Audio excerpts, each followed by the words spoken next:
Welcome, my dear friends. If you liked the video, don't forget to leave your lovely comment below and hit the like button. For more entertaining and informative videos, press the subscribe button and activate the bell to receive all the new updates. Your support helps to spread the content and reach the widest audience. Thank you. I live in Guwahati, a bustling city in northeastern India, but every holiday season, and occasionally during summer breaks, my parents and I make the journey to my grandmother's house in the countryside. The year was 2018, and I had just turned 18, finishing my first semester of university studies when the winter break arrived. Our family tradition of visiting grandmother remained unbroken despite my new academic responsibilities. The village of Reichon sits nestled between agricultural flatlands and dense forest areas in Assam, approximately 4 hours from the city by car. My grandmother's house, a sturdy two-story structure built by my grandfather in the 1970s, stands near the edge of the community where civilization gradually surrenders to wilderness. The property includes several acres of farmland and backs up against a section of woods that locals tend to avoid after sunset. My grandmother, whom we affectionately call Aita, has lived alone since my grandfather passed 12 years ago. Despite numerous offers to relocate her to the city, she refuses to leave the home where she raised her children and tends the land that has been in our family for generations. Her independence is admirable, but the isolation of her property has always filled me with unease. The journey from Guwahati follows winding roads that narrow as they approach Reichon. Mobile phone reception becomes increasingly sporadic, and by the time we reach the village, connectivity is limited to a single spot near the post office. This digital isolation compounds the physical remoteness, creating a sense of being cut off from the modern world. Our car pulled into the gravel driveway of Aita's house on a December evening. The winter air carried the scent of wood smoke and ripening tea leaves from nearby plantations. My father honked twice, our traditional arrival signal, and before we could gather our luggage, Aita appeared on the veranda, her silhouette framed by the soft glow of oil lamps she insists on using despite having electricity. "Welcome, welcome," she called, her weathered hands extended in greeting. "The food is warm and waiting." The interior of Aita's house remains largely unchanged from my childhood memories. Hand-woven tapestries adorn walls of polished teak. Photographs in tarnished frames chronicle our family history. The dining room table, crafted from a single massive slab of native wood, dominates the central space. Around this table, generations of my family have shared meals, stories, and secrets. After dinner, as we settled into the familiar routine of unpacking and preparing for bed, my mother reminded me that we would be joined by several relatives in the coming days. Her brothers would arrive with their families for the seasonal gathering, and the quiet house would soon fill with conversation and laughter. What she didn't mention, what nobody explicitly mentioned, was that the gathering also served as a form of protection. In Reichon, people rarely stayed alone, especially during the winter months when darkness claimed more hours than light. There was safety in numbers, though from what precisely, no one could definitively say. My bedroom occupied the southeast corner of the upper floor, with windows overlooking both the main road and the extensive backyard that gradually merged with the woods. As I prepared for sleep that first night, I noticed my father checking the locks twice and securing the wooden shutters with particular attention to detail. When I questioned this precaution, he merely shrugged. "Old habits," he said. "Rest well. Tomorrow we begin the preparations." I fell asleep to the sound of night birds calling from the woods and the distant murmur of my parents conversing in hushed tones downstairs.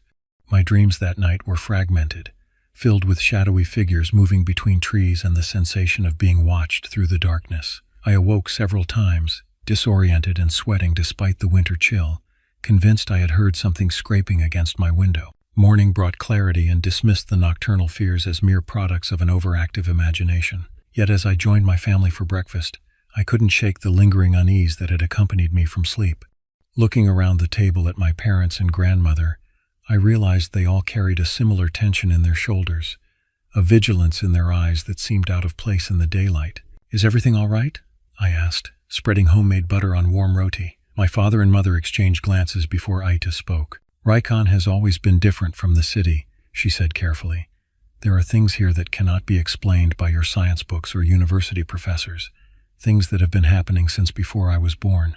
"What kind of things?" I pressed, though some part of me already knew the answer. "Stories," my father interjected, just old village stories to explain coincidences and natural phenomena. Ida's expression suggested disagreement, but she remained silent, focusing instead on her tea. The conversation shifted to preparations for the family gathering, but the seed of curiosity had been planted. I resolved to learn more about these stories that caused such evident concern among my otherwise rational family members. Little did I understand that by the end of our stay, I would contribute my own chapter to the dark anthology of Reichon's unexplained phenomena. The village of Reichon predates written records of the region. According to Ida, the settlement originated as a waypoint for traders traveling between the hills and the plains. Its location, near a natural spring and fertile soil, made it ideal for agriculture, while the surrounding forest provided wood, game, and medicinal plants. Over centuries, families established permanent residences, creating the community that exists today. The morning after our arrival, I accompanied Aita to the local market. The village center consisted of a single main road flanked by wooden structures housing various shops and businesses. Vendors displayed vegetables, spices, and handcrafted items on colorful tarps spread across the ground. The atmosphere was communal, with neighbors greeting each other and exchanging news while completing their purchases. As we moved through the market, I noticed how people regarded my grandmother with particular respect. They stepped aside to allow her passage, offered her the best of their produce, and frequently consulted her on matters that seemed to extend beyond simple commerce. When I questioned this obvious deference, Ida explained that her position as one of the oldest continuous residents granted her a certain status. "People believe I remember things that others have forgotten," she said, selecting ginger roots from a weathered wooden basket. "And perhaps they are right." "What kinds of things?" I asked, helping her place the purchases in her cloth bag. "The history of Reichon is not written in books," she replied.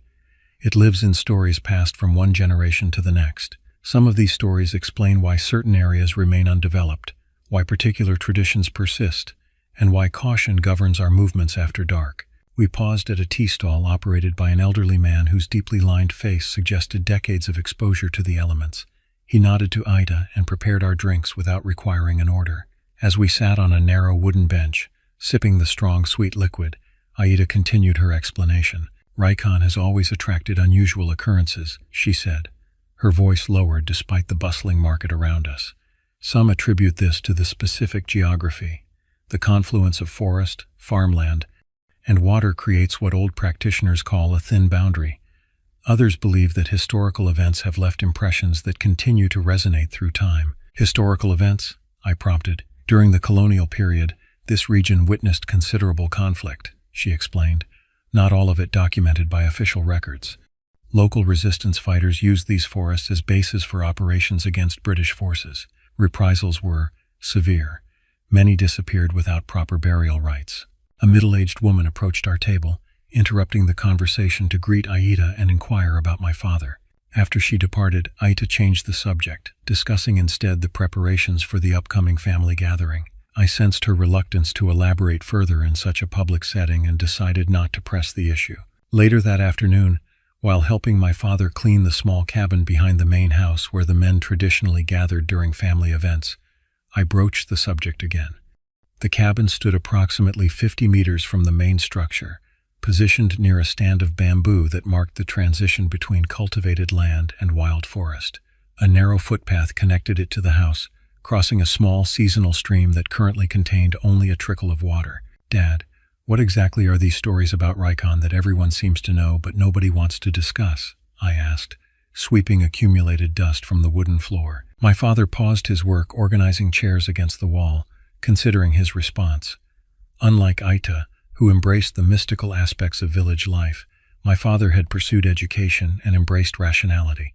His position on unexplained phenomena typically involved logical explanations and scientific reasoning. "Every small village has its legends," he began cautiously. "Isolated communities develop collective narratives to explain unusual occurrences or reinforce social boundaries. Reichon is no different.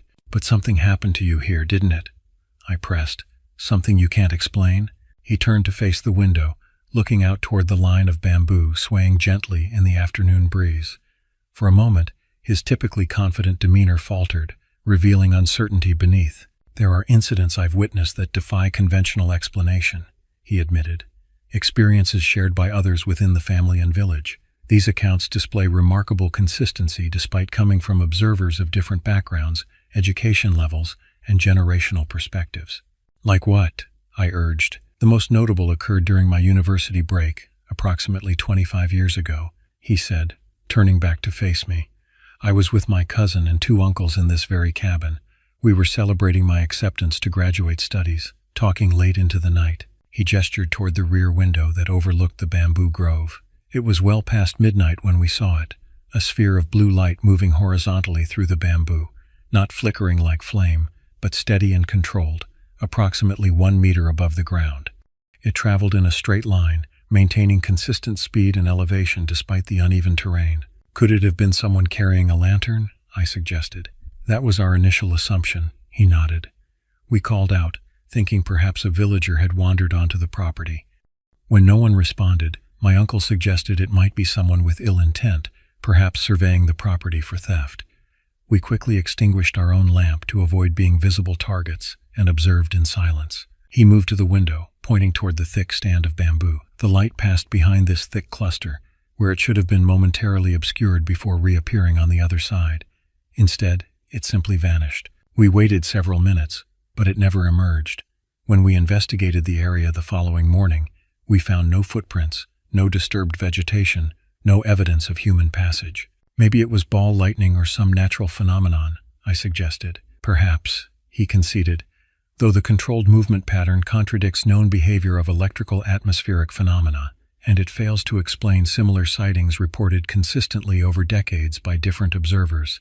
Before I could respond, my mother called from the main house, requesting our help with moving furniture to accommodate the expected guests. The conversation ended there, but my father's uncharacteristic openness about the experience left a profound impression. If his rational mind could find no satisfactory explanation for what he witnessed, what other phenomena might defy conventional understanding in this seemingly ordinary village? Over dinner that evening, I observed my parents and grandmother with new awareness. Their cautionary behaviors, checking locks, avoiding certain areas after dark, maintaining traditional protective practices, suddenly appeared less as superstitious habits and more as reasonable precautions based on actual experiences. As darkness settled over Reichon that night, I found myself paying closer attention to sounds from the surrounding forest. The calls of night birds seemed to carry new significance. The rustling of leaves in the gentle breeze took on a more purposeful quality, and when a branch scratched against my window, I no longer dismissed it as random movement but wondered what might be attempting to gain entry. Sleep came reluctantly, and when it did, my dreams were filled with blue lights moving through endless corridors of bamboo, always just beyond my reach. The story of the blue light fascinated me. Over the next few days, as relatives began arriving for the gathering, I discreetly collected additional accounts of the phenomenon. My approach was methodical. I avoided leading questions and documented variations in descriptions to identify core consistencies across multiple witnesses. My uncle arrived with his wife and children on the third day of our stay. After the initial commotion of greetings and settling in, I found an opportunity to speak with him privately while helping him unload supplies from his vehicle. He had been present during the blue light incident my father described. "Uncle, Dad mentioned something about a strange light you all saw years ago," I began casually. "I'm curious about your perspective on what happened." He paused, a bag of rice balanced against his hip, and surveyed the tree line beyond the property, as if ensuring our privacy. "Your father told you about that, did he?" He seemed surprised.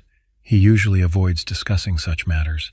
"He was surprisingly open about it," I confirmed, though he attempted to rationalize the experience. My uncle laughed softly.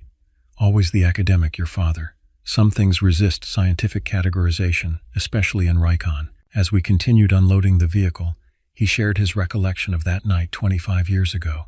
His account largely aligned with my father's description, a spherical blue light moving horizontally through the bamboo grove behind the cabin. However, he included details my father had omitted. The light appeared approximately 15 minutes after we had been discussing my grandfather's funeral, he explained. "Your great-grandfather died in those woods while hunting. His body was found leaning against a particular bamboo cluster that no longer exists. The coincidental timing of our conversation and the light's appearance seemed significant." "Do you believe it was his spirit?" I asked, maintaining a neutral tone despite my skepticism.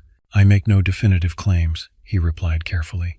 "But consider this. The light moved with purpose, not random drift. It maintained exactly 1 meter elevation, the approximate height of a lantern carried by hand, and most notably, it emitted no sound. Not the crackling of flame, not the rustle of vegetation being disturbed, not the footfalls that would accompany a human traveler. He described the light's color as unlike any natural blue, neither the cool blue of morning sky nor the electric blue of certain insects, but rather a deep, penetrating azure that seemed to contain its own internal darkness. The description was peculiarly specific, suggesting a visual impact that had remained vivid despite the passage of decades. We investigated the next morning, he continued, confirming this detail from my father's account. The ground was soft from recent rain, yet showed no footprints or disturbance. The bamboo stalks are densely packed, making passage without contact impossible. Yet nothing was broken or bent. Most compelling was his revelation that the phenomenon had recurred twice in subsequent years, once 5 years later when he was staying at the property alone, and again during a family wedding 12 years ago when multiple guests reported seeing the light from different vantage points simultaneously. "Has anyone attempted to approach it?" I asked, "to determine its nature more directly?" His expression darkened. "Your second cousin tried that during the wedding. He was 17, impulsive, full of city confidence.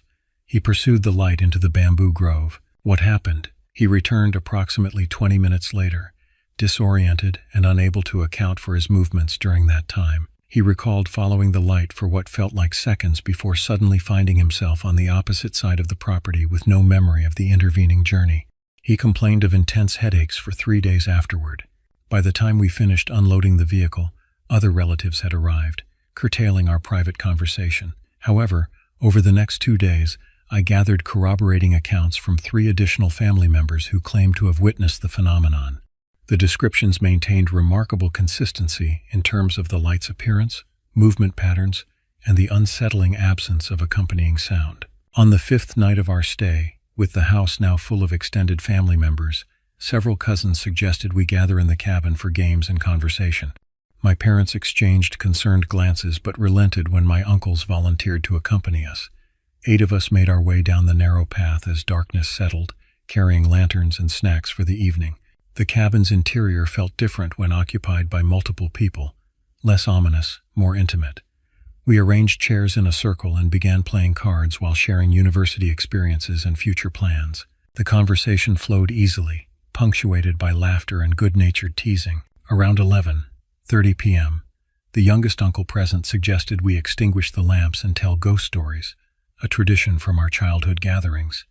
Despite my newfound interest in unexplained phenomena, I felt a flicker of childhood apprehension at the prospect of sitting in total darkness while conjuring frightening narratives. The lamps were turned down to a minimal glow, creating deep shadows in the corners of the cabin. My uncle began with a traditional regional tale involving a bride who died before her wedding and haunted the riverside where she had drowned. The familiar story carried new impact in the dimly lit cabin, with the sounds of night creatures providing an atmospheric backdrop. As the story concluded, something caught my attention through the rear window, a faint blue illumination moving slowly among the bamboo stalks. I froze, uncertain whether I was experiencing the phenomenon I had been investigating or merely imagining it based on the accounts I'd gathered. "Look," I whispered, pointing toward the window. "There's something out there." Conversation ceased immediately as everyone turned toward the indicated direction. The blue light was unmistakable now, a perfect sphere approximately 20 centimeters in diameter, moving horizontally through the bamboo at precisely the height my relatives had described. It emitted steady illumination without flickering, casting eerie blue reflections on the surrounding vegetation. "Nobody move," my eldest uncle instructed quietly. "Nobody speak." We watched in collective silence as the light progressed methodically through the grove. From our vantage point, we could track its movement for approximately 45 seconds before it passed behind a particularly dense cluster of bamboo. As in previous accounts, it never emerged from the other side. The silence persisted for several minutes afterward, broken finally by my cousin who exhaled sharply. "That's exactly what I saw 12 years ago," he confirmed. "Exactly the same." My uncle rose and checked that the cabin door was securely latched before addressing us. "We should return to the main house now," he said, together maintaining close proximity. "No one lags behind, no one runs ahead." The return journey proceeded in tense silence, our lanterns held high to illuminate the path clearly. Though the distance was short, those minutes of walking felt extraordinarily prolonged. I found myself repeatedly glancing toward the bamboo grove, half expecting to see the blue light pacing our progress. Back in the main house, the adults gathered in the kitchen while we younger members were instructed to prepare for sleep. Through the partially open door, I overheard fragments of concerned conversation, references to increasing frequency and unusual pattern deviation, suggested the phenomenon we witnessed was somehow different from previous occurrences. Sleep eluded me for hours that night. When I finally drifted off near dawn, my dreams were filled with azure illumination that transformed from spherical shape to humanoid figure and back again, always maintaining that peculiar silence while observing me from just beyond reach. The following morning, no one mentioned the incident at breakfast. The day proceeded with preparations for the main family celebration scheduled for that evening. Only when I found myself alone with my father while collecting firewood did he acknowledge what had happened. "You saw it," he stated simply. "Yes," I confirmed, "exactly as you described." He nodded, his expression troubled. Some aspects of reality resist conventional explanation. This doesn't mean we should abandon rationality, but rather recognize its limitations in certain contexts. "What do you think it is?" I asked. He considered carefully before responding. "I believe it represents a natural phenomenon currently beyond scientific understanding, perhaps related to electromagnetic properties of mineral deposits in the soil, interacting with methane or other gases from decomposing vegetation. The bamboo might serve as a conductor for this energy." His explanation sounded rehearsed, as if he had spent decades constructing a framework that could accommodate his experience without contradicting his worldview. I chose not to challenge it directly. "And the consistent height? The purposeful movement? The selective visibility that allows it to be seen through windows but not traced through the grove? All potentially explicable through atmospheric conditions and optical properties," he replied, though his tone lacked conviction. We completed our task in silence, each contemplating the gap between explanation and experience. That evening's celebration temporarily suspended these considerations as we engaged in traditional family activities, sharing meals and memories while strengthening intergenerational bonds. Yet throughout the festivities, I noticed how family members positioned themselves, always facing outward toward the surrounding forest, always maintaining awareness of exit routes, always ensuring that younger children remained within arm's reach of adults. Our celebration continued under unacknowledged vigilance, joy tempered by caution. The blue light did not reappear during our remaining stay, but its singular manifestation had irrevocably altered my perception of Reichon and the natural world. Some threshold had been crossed in my understanding, not toward superstition, but toward recognition that empirical frameworks might be insufficient to categorize all phenomena. The family gathering continued for 3 more days, with relatives gradually departing according to their various obligations and travel arrangements. By the end of the week, only my parents, grandmother, one uncle's family, and I remained at the property. The reduced population created a quieter atmosphere, allowing normal household routines to resume. On the morning of our 8th day in Reichon, I was helping Aita prepare lunch while my parents had gone to the village center to purchase supplies. My uncle and his wife had taken their children to visit relatives in a neighboring community, planning to return by evening. This left Aida and me alone in the house during the midday hours. The kitchen faced the rear of the property, with windows overlooking the expansive backyard, garden plots, and eventually the bamboo grove and forest beyond. While chopping vegetables, I occasionally glanced outside, instinctively monitoring the tree line after my experience with the blue light phenomenon. Around noon, Ida asked me to fetch water from the covered well located approximately 30 meters behind the house.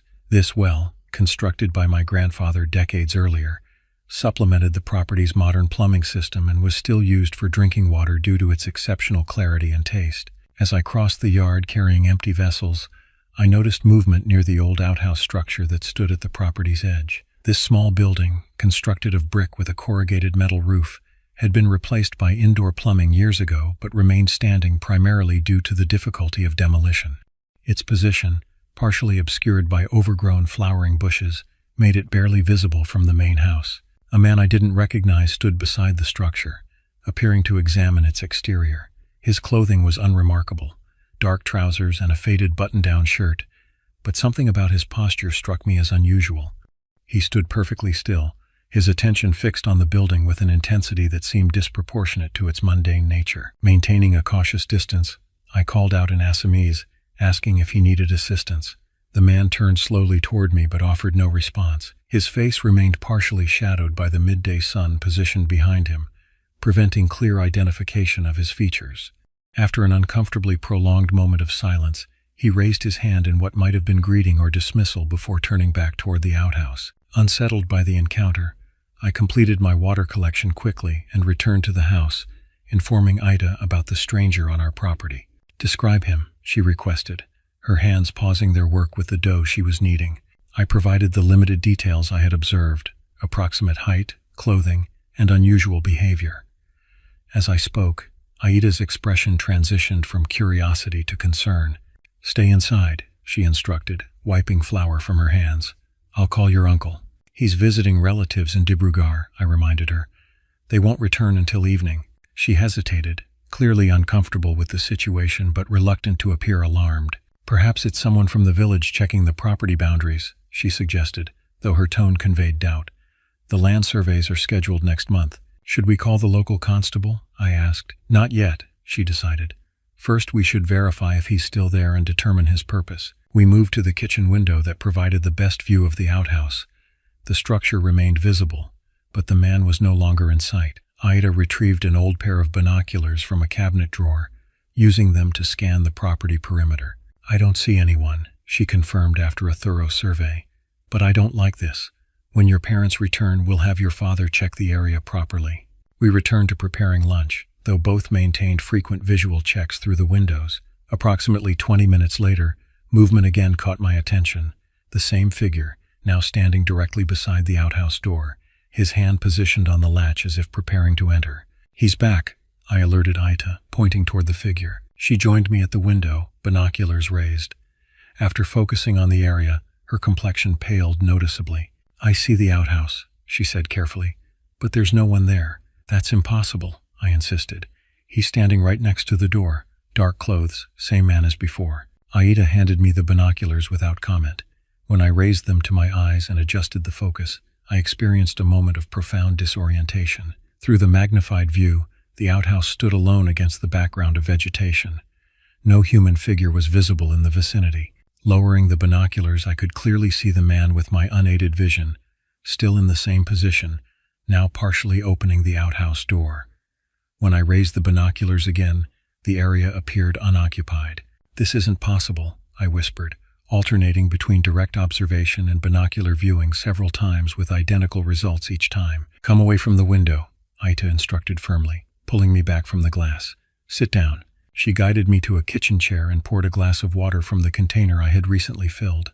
Her hands displayed slight trembling, but her voice remained steady. "What you're seeing has been reported before," she explained.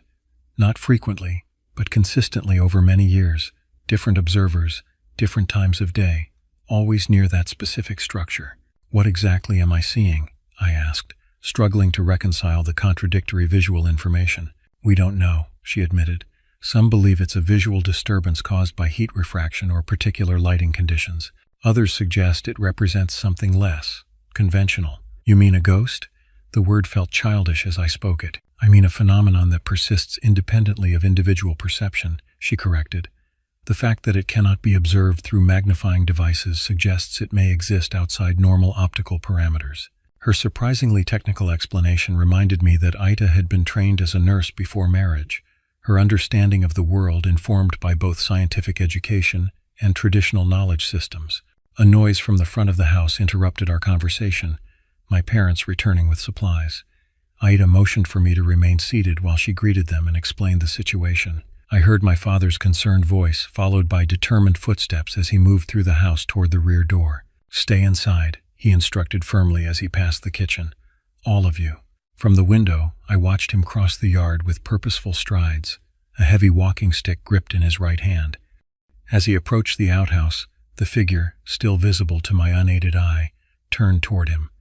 For a moment, the two appeared to face each other across a distance of approximately 10 meters.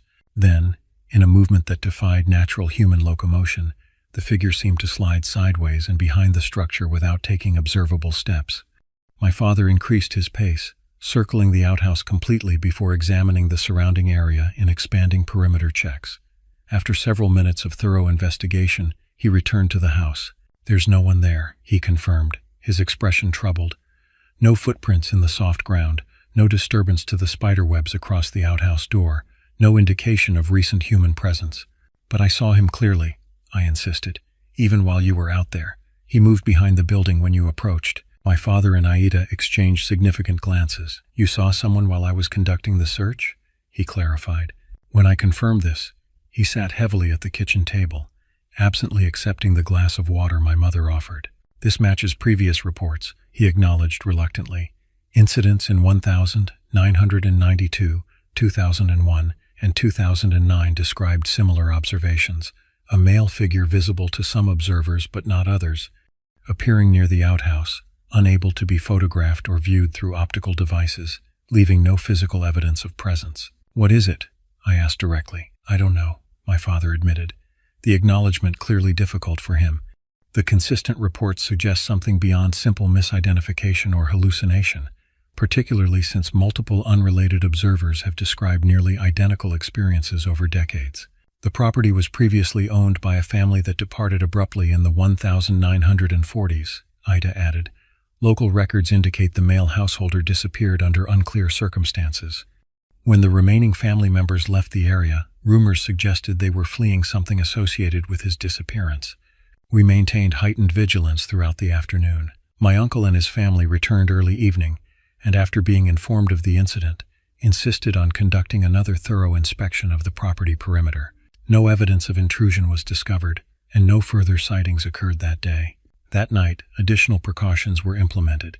Extra locks secured, improvised alarms placed at entry points, sleeping arrangements adjusted to ensure no one remained isolated. I shared a room with my younger cousins, ostensibly to provide supervision but equally for the psychological comfort of collective presence. Sleep came reluctantly, interrupted by the normal creaks and settling sounds of the old house that now carried new significance. Each acoustic anomaly prompted immediate alertness. Each shadow movement demanded rational explanation. The familiar childhood fear of darkness returned with amplified intensity, informed now by direct experience rather than abstract possibility.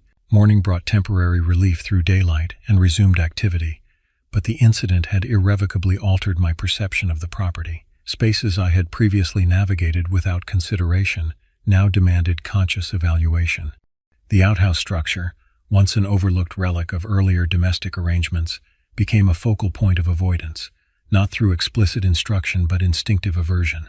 My father, ever committed to rational investigation, spent considerable time researching historical records of the property and interviewing elderly village residents about local history. His inquiries yielded fragmented information about the previous owners, but no conclusive explanation for the recurring phenomenon. The most consistent account suggests the man disappeared while working on the outhouse construction, he reported after speaking with the village's oldest resident. His family reported him missing after he failed to return for the evening meal. A search found his tools beside the partially completed structure, but no indication of his whereabouts or fate. Could he have abandoned his family? My mother suggested. Perhaps staged a disappearance to begin a new life elsewhere. Possible, my father conceded, though it fails to explain why multiple unrelated observers report seeing a figure that matches no known current resident of the region. The incident was not discussed in detail again during our remaining stay, though its impact persisted in modified behaviors and heightened awareness. The outhouse structure became subject to unacknowledged collective avoidance. Routes through the yard were adjusted to maintain maximum distance. Necessary outdoor activities were conducted with multiple participants rather than individually. When we departed Reichon 10 days later, returning to our city residence and normal routines, the experience accompanied us as a persistent cognitive dissonance, an encountered phenomenon that resisted integration into conventional understanding of reality. Though we resumed urban patterns and professional obligations, something fundamental had shifted in our perception of the world's underlying structure. I found myself researching visual phenomena, quantum physics theories regarding perception, and historical accounts of similar experiences across cultural contexts. My academic focus expanded to include epistemological questions regarding the limitations of empirical verification methodologies. What constitutes valid observation when experience contradicts instrumentation? How should we categorize phenomena that demonstrate consistent patterns yet resist standard documentation procedures? These questions remained unresolved, periodic reminders of boundaries between known and unknown, between explicable and mysterious. The vanishing visitor of Reichon became not merely an anomalous experience but a conceptual framework challenge, a persistent reminder that reality might encompass more than our established systems acknowledge. 2 days before our scheduled departure from Reichon, my uncle invited me to accompany him to a celebration in the neighboring village.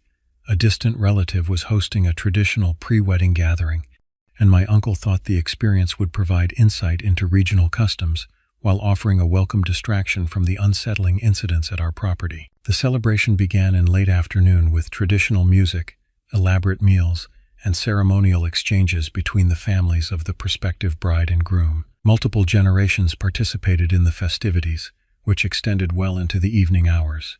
Despite my initial reluctance to leave our property after recent events, the immersive cultural experience proved engaging, temporarily displacing concerns about unexplained phenomena.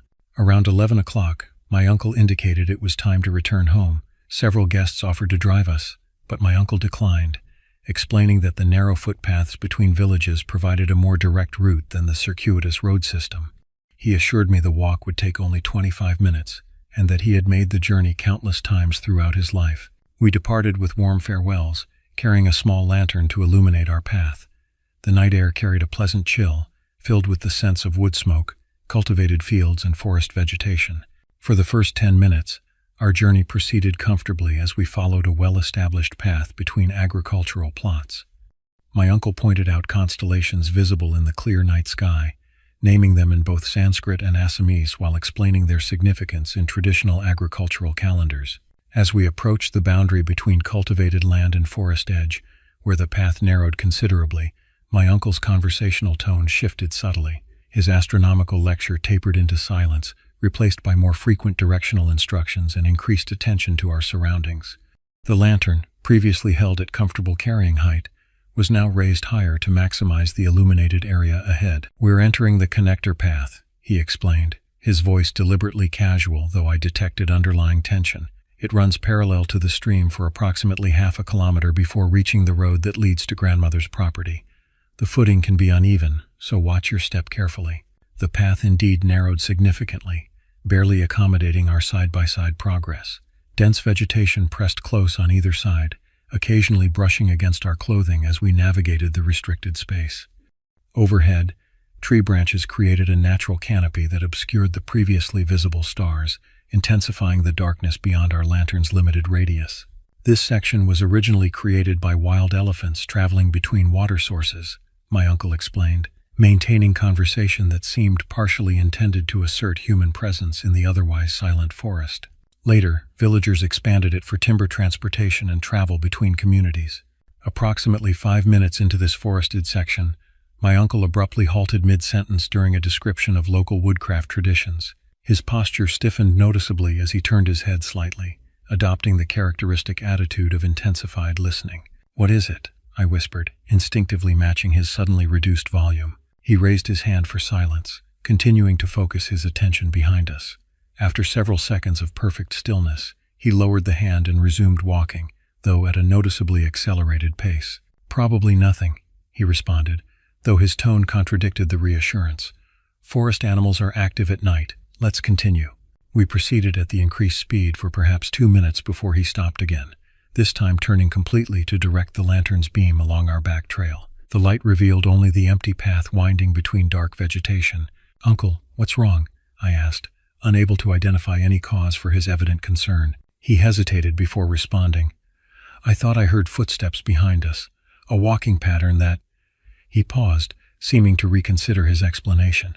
"It's nothing. The forest creates acoustic anomalies. Sound travels differently between trees, especially at night." We resumed our journey with further increased urgency, no longer maintaining even pretense of casual progress. My uncle now held the lantern in his left hand while his right remained free, occasionally touching the pocket where I knew he carried a folding knife, a practical tool for rural life that could serve protective functions if necessary. The third time he stopped, approximately 3 minutes later, I also heard what had triggered his concern, a distinct footfall sound behind us, seemingly closer than would be expected given the empty trail revealed during our previous check. The sound pattern was peculiar, not the continuous rhythm of normal bipedal walking, but rather a singular, deliberate step followed by silence. "Someone's following us," I whispered, instinctively moving closer to my uncle. "Stay calm," he instructed quietly. "We're less than 10 minutes from the main road. Once there, we'll be within shouting distance of outlying houses." He raised the lantern, calling out in Assamese, "Who's there? Identify yourself." His voice echoed briefly among the trees before dissipating into silence. No response came from the darkness behind us. After waiting several seconds, he called again with identical results. "Perhaps an animal," he suggested, though his expression indicated he believed otherwise. "Let's continue, maintaining awareness but not allowing fear to overwhelm reason." We resumed walking, now at the maximum pace possible without actually running. The path conditions prevented outright sprinting. Exposed roots, occasional rocks, and unpredictable elevation changes demanded some attention to footing, even under urgent circumstances. The following footstep sound came more quickly this time, a single, heavy impact on the earthen path that suggested proximity within 20 meters behind us. The acoustic character seemed wrong somehow, too singular, too isolated, lacking the natural complementary sounds that would accompany normal human movement through forest undergrowth. My uncle abandoned pretense of calm assessment, switching the lantern to illuminate our forward path more effectively. "We need to increase our pace," he stated flatly. "The main road is just beyond that large banyan tree ahead. Once there, we turn right and proceed directly to populated areas."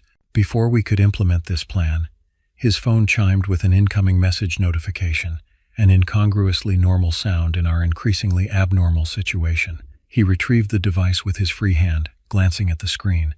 "No network signal," he noted with evident confusion. "Yet a message notification." As he spoke, the screen illumination died completely, the battery depleted despite having been fully charged before our departure. Simultaneously, our lantern dimmed significantly, its previously robust illumination fading to a weak glow barely sufficient to distinguish the path directly before us. The next footfall sound behind us was louder, closer, accompanied by something new, a subtle scraping quality that suggested dragging movement rather than clean stepping. My uncle made a quick decision, extinguishing our failing lantern completely. "Our eyes will adjust," he whispered. "The path is lighter colored than surrounding vegetation. Follow it directly. Do not look back. Do not stop regardless of what you hear." We proceeded in near total darkness, guided only by the marginally lighter coloration of the packed earth path against the black vegetation borders. My uncle began reciting what I recognized as a traditional protective prayer, his voice maintained at precisely the volume to be audible to me without projecting far into the surrounding forest. The footstep sounds continued behind us, maintaining a consistent distance despite our increasingly rapid movement. The acoustic pattern remained disturbing, single impacts followed by the dragging sound, suggesting some form of mobility impairment yet capable of matching our accelerated pace. When the banyan tree appeared as a massive darker shape against the night sky ahead, my uncle abandoned the prayer mid-sentence, instead instructing sharply, "Run, now, directly to the road and turn right. Don't stop until you reach the first house with lights." We broke into simultaneous sprinting, abandoning caution regarding footing hazards in favor of maximum speed.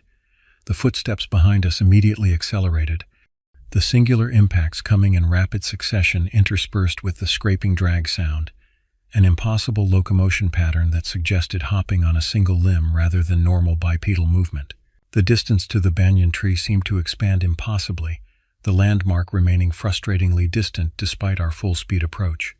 My breath came in painful gasps, more from fear than exertion, as the pursuing footsteps maintained precise distance, neither falling behind nor overtaking, but rather pacing our desperate flight with unnatural precision. When we finally reached the tree and executed the right turn onto the wider main road, the pursuing sounds ceased abruptly. The transition from dense forest acoustics to open road created a sudden auditory vacuum. No footsteps, no dragging, only our own labored breathing and rapid footfalls on the packed dirt surface. My uncle maintained our pace for another 100 meters before gradually slowing, finally stopping near the first illuminated house along the roadside. He bent forward, hands braced on knees, drawing deep breaths before straightening to look back along our route.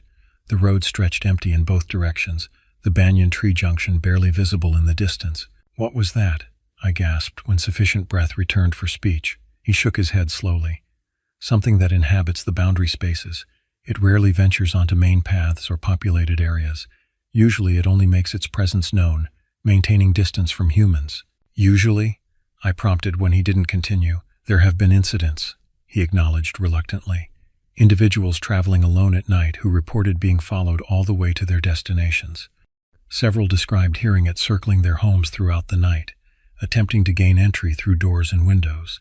What happens if it succeeds? The question emerged before I could consider whether I truly wanted the answer. No verified accounts exist of such an outcome, he replied carefully. Those who reported the experiences survived to share their stories. The implication hung unspoken between us.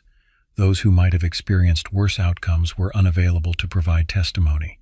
We completed the remaining distance to grandmother's house in tense silence, repeatedly checking behind us, despite the now populated route and occasional passing vehicles providing reassurance of civilization's proximity.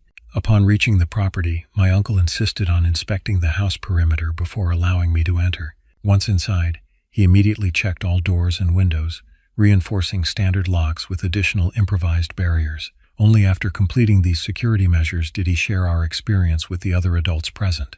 Their reactions revealed volumes, not surprise or disbelief, but rather grim acknowledgement, as if confirming a known danger rather than encountering novel information.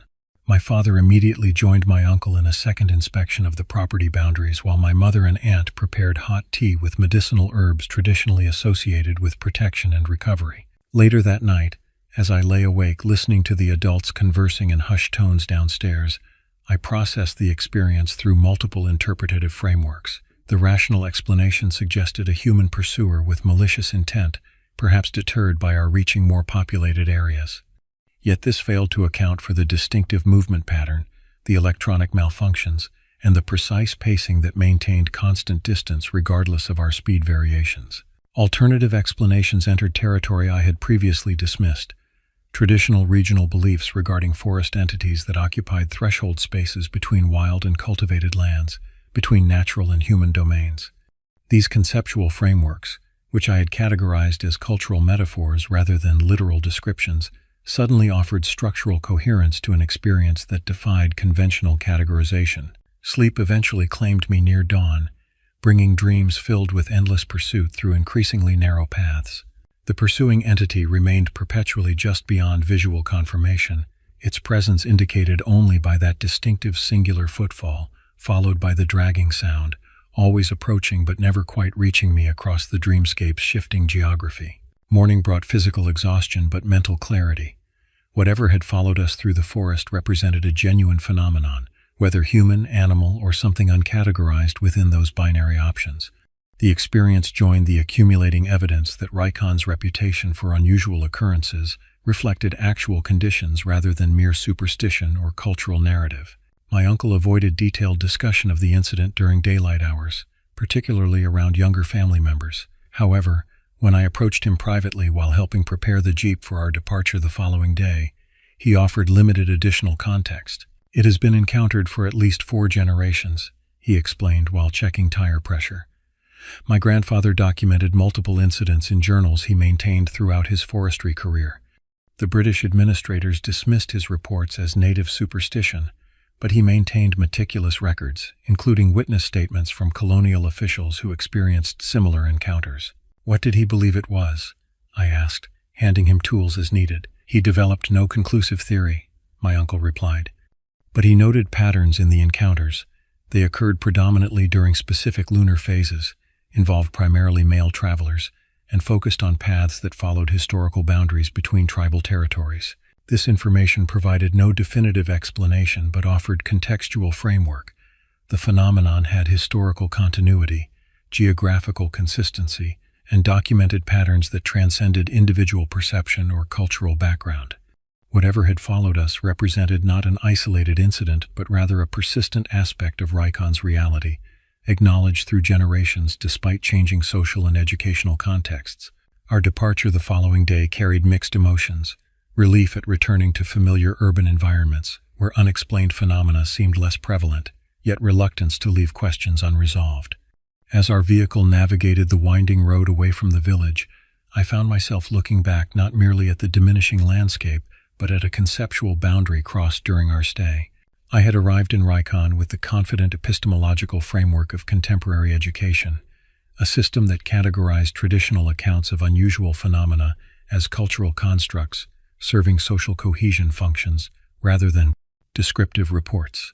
I departed with fundamental uncertainty about these categorical distinctions, having directly experienced events that resisted integration into conventional explanatory models.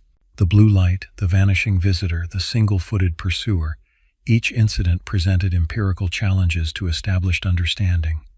Each suggested that reality might encompass elements currently beyond scientific categorization without necessarily contradicting scientific principles. The experiences expanded rather than replaced my conceptual framework, adding complexity rather than substituting superstition for rationality. As Reichon receded behind us, I realized these experiences would accompany me regardless of geographical distance. They had permanently altered my perception of possibility, my evaluation of evidence, and my understanding of knowledge boundaries. The footsteps in the dark had followed me into a new conceptual territory from which no simple return journey existed. My return to university life after the Reichon visit proceeded with superficial normalcy. I attended lectures, completed assignments, participated in social activities, and maintained the expected routines of academic existence. Yet beneath this conventional surface, my intellectual focus had fundamentally shifted. Course material that previously seemed comprehensive now appeared conspicuously incomplete, failing to address experiential dimensions that resisted standard categorical frameworks. During the following summer break in 2019, I made an independent decision to return to Reichon. My parents expressed concern, preferring I accompany them on a planned family trip to relatives in Mumbai instead. However, I presented my return as an opportunity to assist Ida with property maintenance while conducting preliminary research for a potential anthropology project examining regional oral histories. After considerable negotiation, they reluctantly agreed to my 2-week stay, with several conditions. I would check in daily via phone calls to the village center where reception was reliable.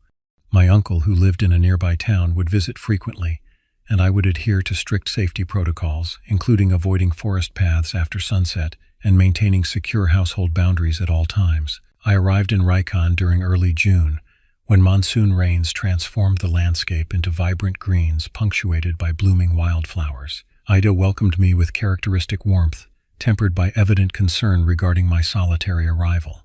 After settling into my usual room, I outlined my plans to document local historical narratives while helping with seasonal property maintenance tasks.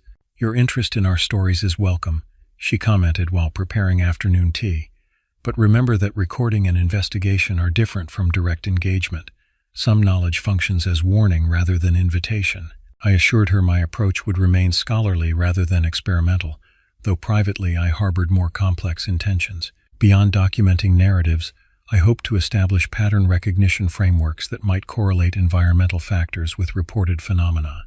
My rucksack contained equipment reflecting these objectives: a digital weather station, electromagnetic field detector, infrared thermometer, and high-sensitivity audio recorder. The first week passed uneventfully as I established daily routines of morning assistance with household tasks, afternoon interviews with village elders willing to share traditional accounts, and evening documentation of collected materials. My technological monitoring revealed nothing beyond normal environmental fluctuations, and no unusual incidents occurred on or near the property. On the 8th day of my stay, while reviewing interview notes from a particularly informative session with the village's traditional medicine practitioner, I noticed recurring references to a location described as the old worship place, or the stone circle in various accounts of unusual occurrences. When I inquired about this location during subsequent interviews, I received conflicting geographical information, accompanied by consistent advice to avoid the area entirely. My curiosity intensified when Ida entered the room during one such conversation and abruptly changed the subject when she overheard my questions about the stone circle. Later that evening, when we were alone preparing dinner, I raised the topic directly. "What can you tell me about the stone circle mentioned in several local accounts?" I asked while chopping vegetables. "It seems connected to multiple historical incidents, but no one provides consistent location details." Aida's knife paused over the fish she was preparing, her expression transitioning from surprise to resignation. "They provide inconsistent information deliberately," she acknowledged after a prolonged silence. The location is approximately 2 kilometers northeast of this property, in a section of forest that was previously communal land before being incorporated into the protected forest reserve in the 1980s. Why discourage knowledge of its location? I pressed. Because, historically, those who sought it out experienced disproportionate encounters with unexplained phenomena, she replied. The site predates contemporary religious structures in the region. Archaeological assessment during the reserve establishment dated the stone arrangement to approximately 30 years ago, though the purpose remains unidentified. Is it dangerous physically, unstable ground, or hazardous wildlife? I attempted to identify tangible rather than supernatural concerns. The physical location presents no unusual dangers beyond normal forest conditions, she conceded.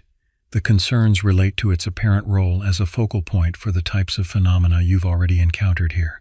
This confirmation that the site represented a potential research opportunity rather than merely local superstition cemented my determination to locate and document it. However, recognizing that direct disclosure of this intention would trigger active opposition, I allowed the conversation to transition to other topics while developing a strategy for independent investigation. The following morning, I informed Aida that I planned to photograph traditional architectural elements in the village for my research documentation. This legitimate activity provided cover for carrying my backpack with research and safety equipment while establishing an expected absence of several hours. I visited the village center as indicated, photographing interesting structural features while gradually working my way toward the northeastern forest edge. Upon reaching the forest boundary, I consulted topographical maps downloaded prior to my arrival, identifying several potential locations matching the limited geographical information I had gathered. The most promising site appeared to be situated on slightly elevated ground near a seasonal stream junction, a location that aligned with fragmented descriptions from multiple accounts. The forest transition occurred gradually, cultivated land giving way to increasingly dense vegetation as I followed a rarely used path that eventually disappeared entirely among undergrowth. Navigation required frequent compass checks and careful attention to topographical features corresponding to map indicators. Despite June humidity creating challenging hiking conditions, I maintained steady progress through the increasingly primary forest environment. Approximately 90 minutes into the forest section of my journey, the landscape began corresponding more precisely with descriptive elements from collected narratives. A seasonal stream appeared on my left, while the ground began a subtle but persistent upward slope. The vegetation transitioned from mixed species to predominantly older growth trees with significant canopy cover, reducing undergrowth and improving visibility. The first indicator of human modification appeared unexpectedly, a flat stone approximately 1 meter square, partially embedded in the forest floor but displaying unmistakable tool marks on its upper surface. Several meters beyond, a similar stone emerged from the undergrowth, positioned at what appeared to be a deliberate angle relative to the first. Following this apparent alignment, additional worked stones became visible, creating a discernible pathway leading toward higher ground ahead. The path terminated in a small clearing where the tree canopy opened slightly, allowing dappled sunlight to illuminate what was unmistakably a human-created arrangement. 7 stone pillars, each approximately 1 meter high, formed an imperfect circle approximately 10 meters in diameter. At the circle's center stood a larger, table-like stone structure supported by smaller base stones. The entire arrangement displayed significant weathering consistent with extreme age, yet the deliberate positioning remained unmistakable. The central table stone featured eroded markings that suggested intentional carving rather than natural erosion patterns. Most notably, the arrangement occupied the clearing's center with such precision that the dappled sunlight through the canopy opening illuminated the central stone structure while leaving the perimeter pillars in partial shadow.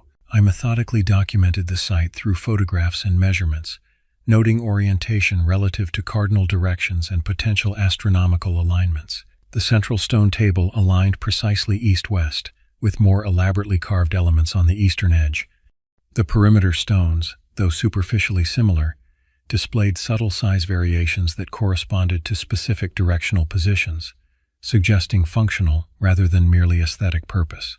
After completing basic documentation, I unpacked monitoring equipment to establish environmental baselines. Temperature readings revealed the circle's interior maintained approximately 3 degrees C cooler temperature than surrounding forest despite identical sun exposure conditions. Electromagnetic field measurements showed subtle but measurable fluctuations when moving between perimeter stones, creating a pattern that defied simple explanation through geological or equipment factors. Most intriguing were audio recordings, which captured a persistent low-frequency sound at the circle's center that remained inaudible to direct human hearing, but registered clearly on equipment. The sound maintained consistent amplitude regardless of intermittent wind or wildlife disturbances, suggesting its source was neither atmospheric nor biological. Time passed with surprising rapidity as I conducted these investigations. When I finally checked my watch, more than 3 hours had elapsed since arriving at the site. The afternoon was advancing, which would require expedited return to maintain my committed schedule with Ita. I began packing equipment while completing final observational notes. As I worked, a subtle shift in ambient conditions registered peripherally, a transitional quality to the light that suggested approaching weather rather than merely advancing afternoon. Looking upward through the canopy opening, I observed dark clouds accumulating with unusual rapidity, their formation patterns suggesting imminent precipitation. Having experienced regional monsoon dynamics previously, I recognized the signs of a potentially severe thunderstorm developing. Accelerating my departure preparations, I completed a final photographic sequence of the stone arrangement before shouldering my backpack. As I turned to retrace my entry path, a distinct cracking sound drew my attention back to the circle's center. The sound repeated, a sharp percussion like stone striking stone, though nothing visibly moved within the arrangement.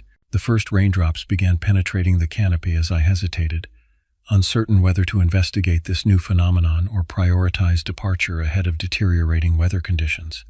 The decision was effectively made for me when multiple simultaneous lightning strikes illuminated the surrounding forest, followed almost immediately by thunderclaps that suggested dangerous proximity.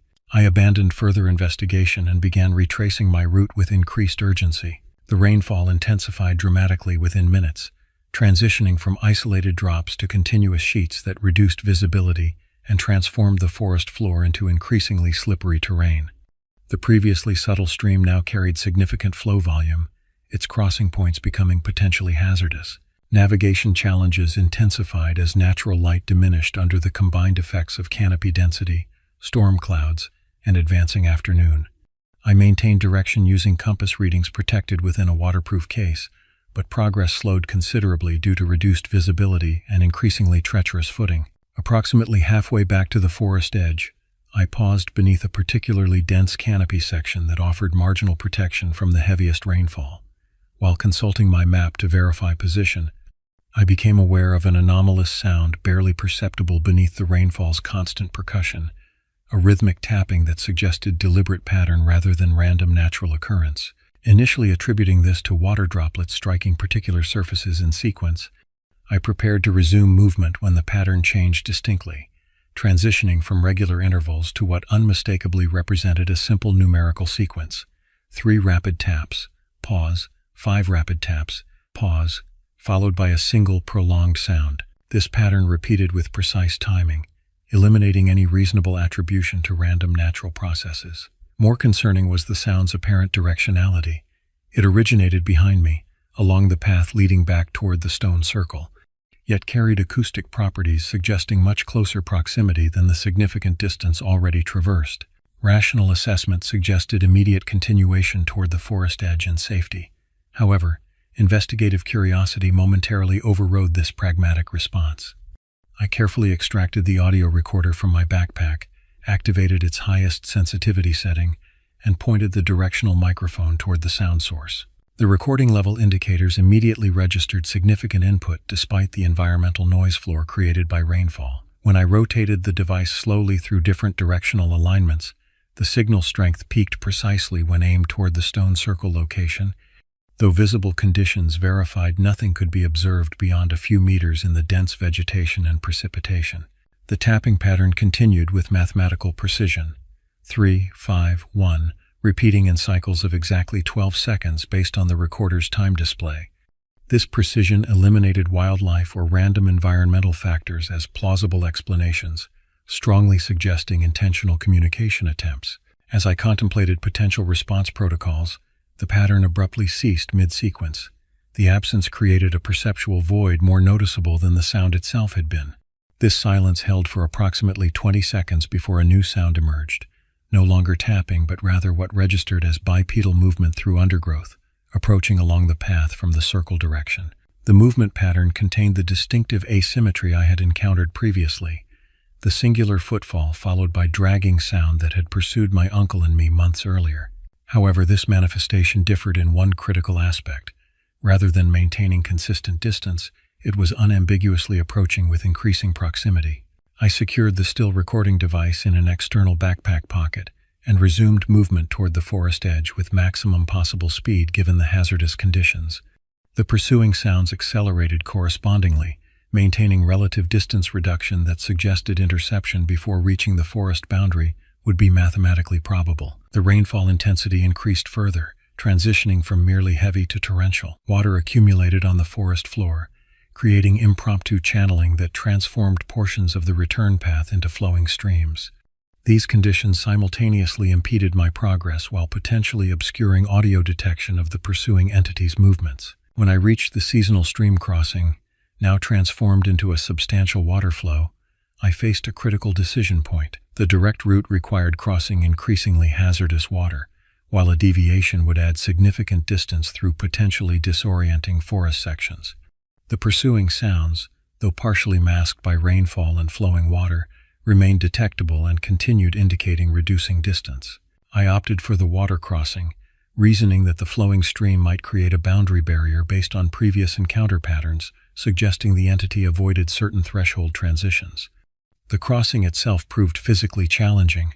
Water depth reached mid-thigh at the center point, with significant current force requiring careful navigation using tree roots and embedded rocks as stabilization points. Upon reaching the opposite bank and ascending to firmer ground, I paused briefly to verify position and assess pursuit status. The asymmetrical movement sounds had ceased at the stream edge, supporting my threshold barrier theory. However, as I prepared to resume progress, a new manifestation emerged. The blue light phenomenon previously encountered near the property now appeared approximately 30 meters downstream, hovering stationary above the water surface.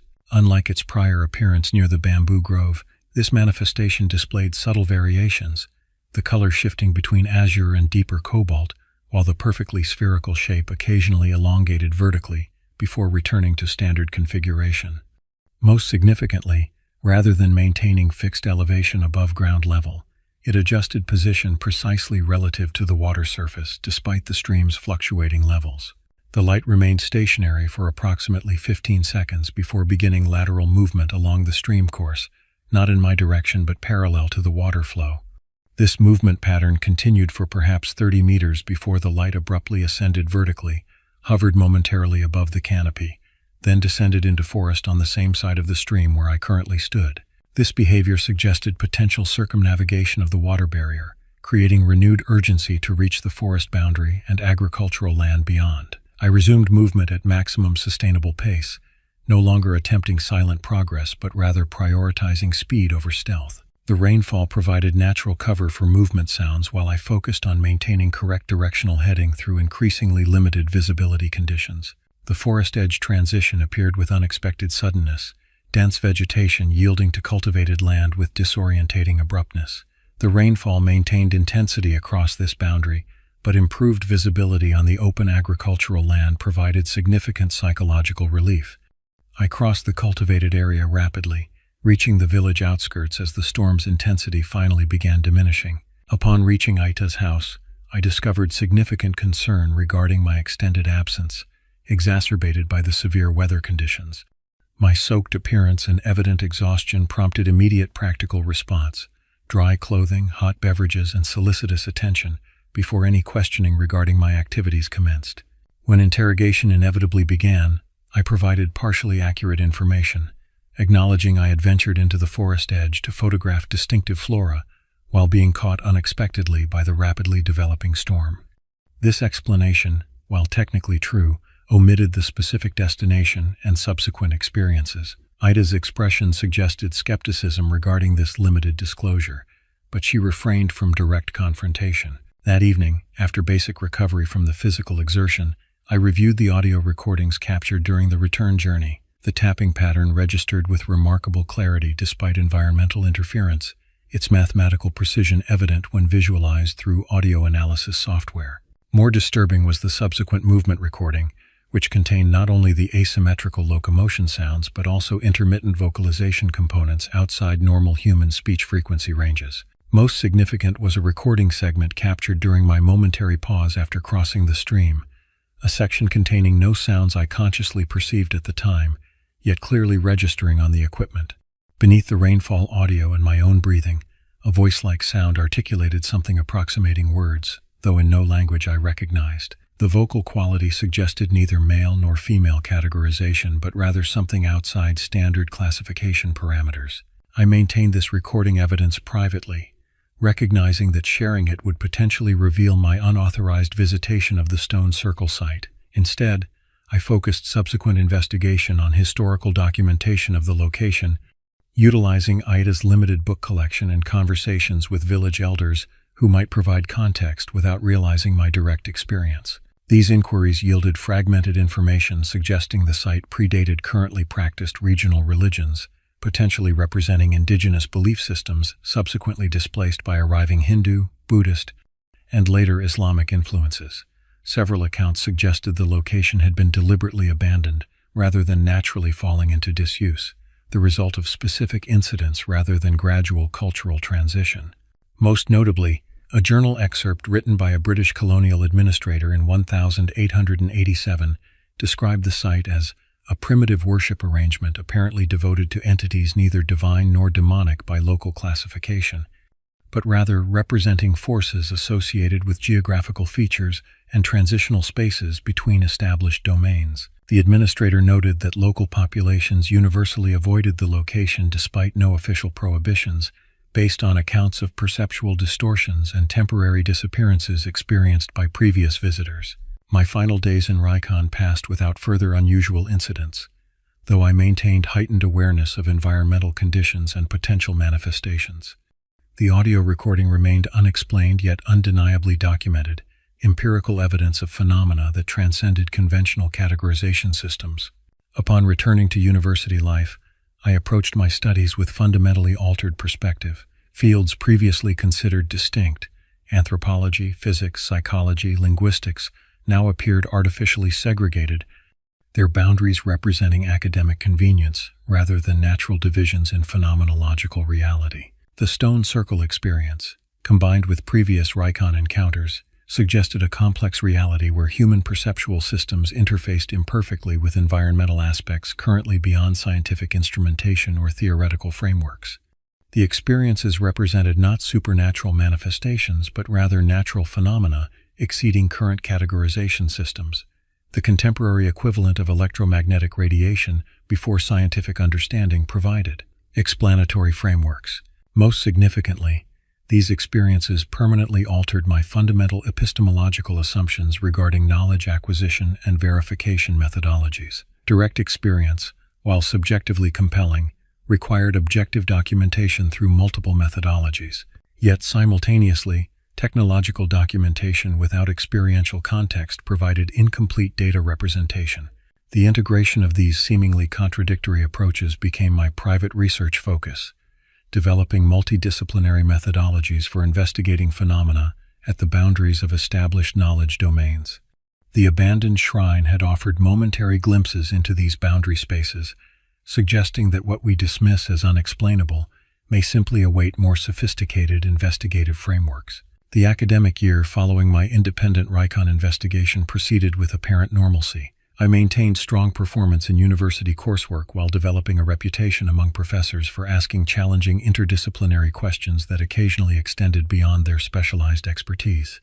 My formal studies focused on cultural anthropology, with supplementary coursework in comparative religion, environmental science, and signal processing, an unconventional combination that raised occasional administrative eyebrows but remained within acceptable program parameters. By December 2019, I had established a methodical documentation system for cataloging and cross-referencing the Reichon accounts. This private research project remained separate from my academic work, though it increasingly influenced my formal study approaches. The system correlated witness descriptions, environmental conditions, geographical locations, and temporal patterns across multiple reports spanning decades. When winter break approached, my parents expressed concern regarding my evident intention to return to Reichon. My previous independent visit and subsequent intense interest in regional history had triggered parental worry about unhealthy obsession. After careful negotiation, we reached compromise. I would accompany them to Reichon for the traditional family gathering, but agree to continuous family accompaniment during any research activities. We arrived at Aida's house in late December, finding the property much as it had remained through generations. The familiar rhythms of preparation for the family gathering provided comforting structure, cleaning rarely used rooms, preparing traditional foods, arranging sleeping accommodations for the expected relatives. Throughout these activities, I maintained awareness of subtle protective practices embedded within apparently mundane tasks. Specific arrangements of certain plants near entrances, careful attention to threshold spaces, traditional markings renewed on door frames. 3 days after our arrival, with most extended family members now present, I experienced the first unusual incident of this visit. Around 2 a.m, having fallen asleep while reading research materials, I awoke suddenly with the distinct impression of being observed.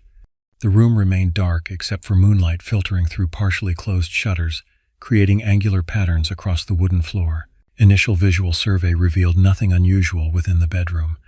The door remained closed as I had left it, windows secured against the winter night chill. Yet the sensation of presence persisted with unusual intensity, not generalized anxiety but rather specific awareness focused on the room's far corner where shadows gathered most densely. As my vision adapted fully to the low light conditions, subtle movement registered within that corner, not physical displacement but rather a quality suggesting three-dimensional depth where the room's actual dimensions permitted none. The shadow appeared to extend beyond the wall's physical boundary, creating an impression of spatial anomaly rather than simply darkness. I remained motionless, documenting observations mentally with the systematic approach developed through previous encounters. The shadow maintained its position while developing increased definition, transitioning from amorphous darkness to a roughly anthropomorphic silhouette, suggesting a figure approximately adult-sized, though proportionally incorrect in subtle ways I could not precisely identify. Most notably, the manifestation produced no sound, no breathing, no movement noises, no interaction with the physical environment despite its apparent solidity.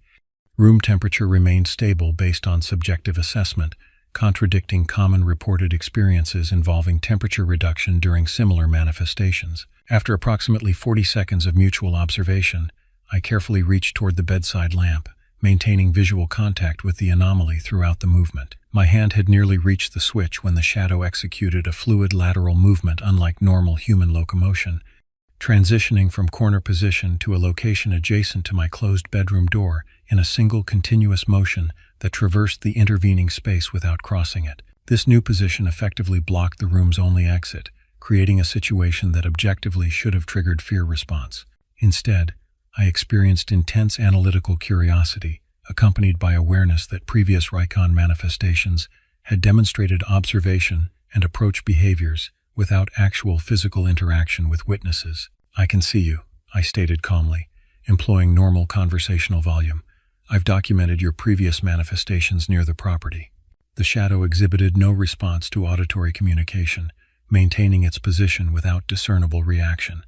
After approximately 20 seconds of continued mutual observation, I repeated the communication in Assamese rather than English, considering potential regional specificity in the manifestation's perceptual processing. This linguistic shift produced immediate reaction. The shadow figure executed a rapid vertical expansion, followed by horizontal compression, its proportions distorting in ways that defied anatomical possibility. The resulting configuration suggested attention or potential response capability rather than threat display. "What are you?" I asked in Assamese, maintaining calm intonation despite accelerated heart rate. The figure responded with further configurational change, developing increased definition in its upper portion, while the lower section maintained amorphous characteristics. Most notably, what appeared to be a head-like structure oriented directly toward my position, though no facial features or specific anatomical details manifested within the shadowy substance. I continued systematic documentation through verbal classification, stating, "You've been observed near the bamboo grove as a light manifestation, near the abandoned bathroom structure in apparent human form, and on forest paths as an auditory phenomenon with distinctive movement pattern."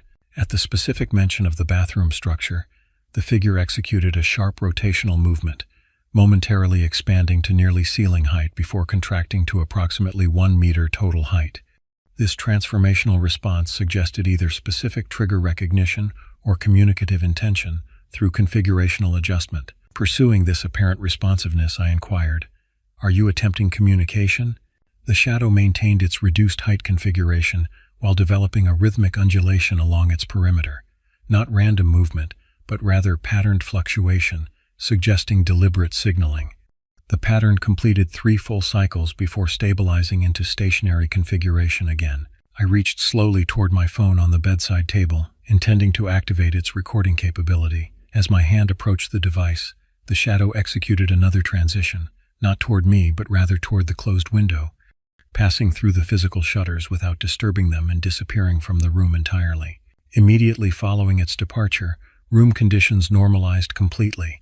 The corner resumed proper spatial dimensions, the previously perceived depth anomaly resolved, and the distinctive observational sensation dissipated. I activated my phone's recording function despite the manifestation's departure, documenting verbal description of the entire encounter with timestamp reference and sequential observations.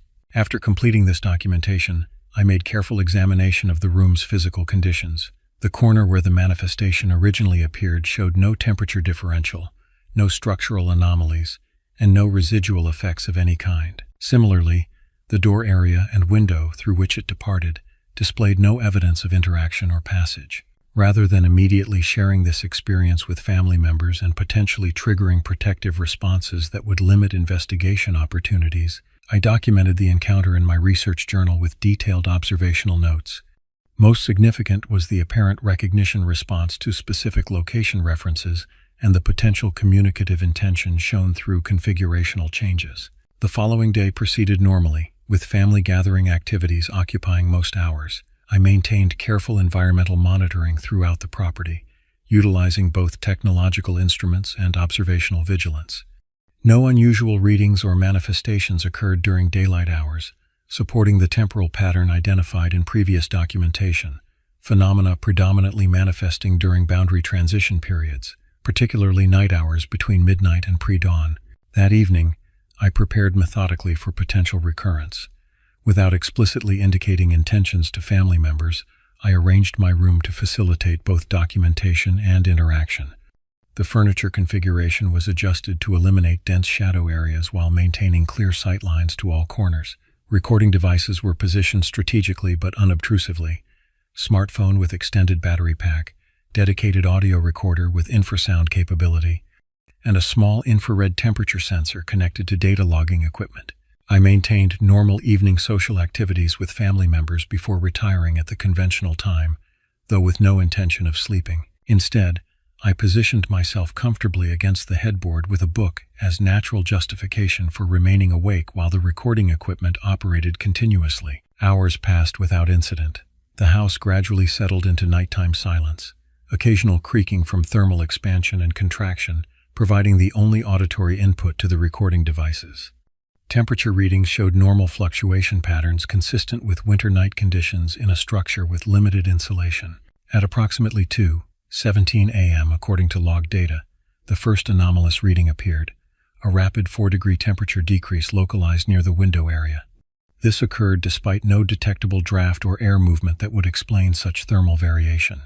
Within the next 3 minutes, a distinctive temperature gradient developed across the room, with the coldest point migrating slowly from window toward the same corner where the previous night's manifestation had originated. I maintained outward appearance of reading while systematically monitoring these instrumental indications. At approximately 2:26 a.m., the audio equipment registered infrasound frequencies significantly outside normal house settlement range, a sustained tone at 14 Hz, gradually increasing in amplitude, though remaining below human auditory perception threshold. The shadow manifestation appeared at precisely 2:30 a.m., materializing not gradually but rather through immediate presence, transitioning from absence to existence without intermediate development. Its initial configuration matched the reduced height version from the previous encounter's conclusion, positioned in the same corner despite my furniture rearrangement specifically designed to eliminate that shadow space. "You've returned," I stated in Assamese, maintaining conversational tone while activating additional recording functions through concealed switch beneath my blanket. I anticipated this might occur. The figure executed the now familiar perimeter undulation, completing exactly 3 cycles before stabilizing. This consistent pattern suggested intentionality rather than random response, potentially indicating established communication protocol from its perspective. I've arranged documentation methods, I continued, gesturing toward visible recording devices while maintaining transparency regarding my actions. These will help me understand your manifestation parameters. The shadow responded with vertical elongation followed by horizontal compression, matching its previous configurational response to directed communication. Most notably, it maintained precise position within the corner without approaching further into the room, behavior suggesting boundary recognition or limitation. Are you the same entity observed in multiple forms throughout this property? I inquired, establishing baseline identity parameters essential for coherent investigation. The manifestation executed a new movement pattern, lateral expansion followed by central contraction, creating momentarily donut-like configuration before returning to anthropomorphic silhouette. This unique response suggested either affirmative indication or inability to process identity categorization as presented. I continued systematic inquiry, asking, "Can you manipulate physical objects within this environment?" No configurational change followed this question. Instead, after approximately 10 seconds of apparent assessment, the nearby curtain exhibited slight movement despite closed windows and no perceptible air current. The fabric displaced approximately 3 centimeters laterally before returning to resting position. Simultaneously, the temperature sensors registered further 3-degree decrease specifically in that location. This demonstration of environmental interaction capability represented significant escalation from previous observational manifestations. I maintained calm analytical approach despite justified apprehension regarding potential activity expansion. "Thank you for that demonstration," I acknowledged. "Could you indicate your purpose in these visitations?" The shadow executed its most dramatic configurational change yet, rapidly expanding outward in all directions simultaneously while maintaining central mass cohesion. This expansion continued until the manifestation occupied approximately 60% of visible wall space before contracting with equal rapidity to its original dimensions. Throughout this dramatic display, audio equipment registered increasing infrasound amplitude, while temperature sensors documented corresponding thermal reduction throughout the expansion field. Following this display, the manifestation initiated movement toward my position, not the fluid lateral transition previously observed, but rather conventional incremental advancement across the floor. This approach continued until approximately 2 meters separated my position from the still amorphous figure. At this distance, a new manifestation characteristic developed, extremely localized visual distortion in the space immediately surrounding the shadow. This distortion affected light passing through that spatial area, creating subtle prismatic effects where moonlight from the window intersected the phenomenon's perimeter. "Are you attempting direct communication?" I inquired, maintaining external composure despite elevated physiological response indicators. The shadow ceased forward movement, executing instead a vertical alignment shift that positioned its head-like upper section precisely level with my seated eye line. In this configuration, the central mass developed subtle rhythmic pulsations synchronized with the infrasound frequency documented by recording equipment. As this pulsation continued, I experienced gradual onset of unusual perceptual effects: slight visual trailing when shifting gaze, minor proprioceptive disconnection between intended and executed small movements, and most notably, progressive alteration in sound processing. Normal ambient sounds, house settling, distant animal calls through the window, my own breathing, developed echo-like quality with millisecond delay between initial perception and secondary processing. Recognizing potential consciousness alteration either through infrasound exposure or undocumented manifestation effects, I implemented pre-established grounding protocol, physical contact with documented room elements while verbally identifying them. This practice restored normal perceptual processing while maintaining observational continuity. "Your presence affects human consciousness," I stated, documenting this observation verbally for recording purposes. "Is this intentional communication methodology or incidental effect of your manifestation properties?" The shadow responded with immediate configurational collapse, transitioning from anthropomorphic silhouette to amorphous darkness concentrated near floor level. In this reduced state, The associated perceptual effects diminished correspondingly, while temperature began normalizing throughout the room. After approximately 20 seconds in this collapsed configuration, the manifestation initiated reconstitution, gradually developing vertical extension and proportional distribution approximating its previous form. As physical coherence re-established, the shadow executed 3 complete rotational movements before stabilizing in original orientation. This complex response sequence suggested sophisticated reaction to the inquiry, potentially indicating adjustment of manifestation parameters to reduce perceptual impact while maintaining presence. Such adaptive response strongly indicated intelligence rather than random energy pattern, though whether conscious entity or automatic system remained undetermined. "Thank you for modifying your presentation," I acknowledged. "This helps facilitate communication without consciousness interference." The manifestation maintained stable configuration following this acknowledgement, the absence of further adjustment potentially indicating achievement of intended interaction parameters. The reduced influence on environmental conditions, stabilized temperature readings, and decreased infrasound amplitude supported this assessment. For approximately 17 minutes, according to recorded data, we maintained this arrangement, the shadow figure positioned 2 meters from my location, my seated position against the headboard, mutual observation, without further configurational changes or environmental effects. During this period, I periodically verbalized observational notes to maintain documentation while monitoring instrumental readings for any subtle variations. At precisely 3:07 a.m., the manifestation initiated departure sequence without apparent triggering event. The shadow executed final rotational movement before beginning lateral transition toward the corner opposite its original appearance location. Unlike previous fluid motion across intermediate space, this movement followed conventional room geography, proceeding along wall perimeters rather than direct trajectory.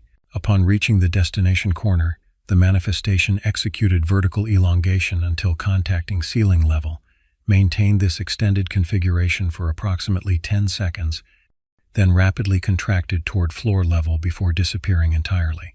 Final instrument readings showed immediate normalization of all environmental parameters, coincident with visual disappearance. I maintained recording and observation protocols for an additional hour, documenting absence of further manifestations and gradual return to baseline room conditions. Throughout this period, no additional anomalous readings appeared on any monitoring equipment, suggesting complete departure rather than transformed presence.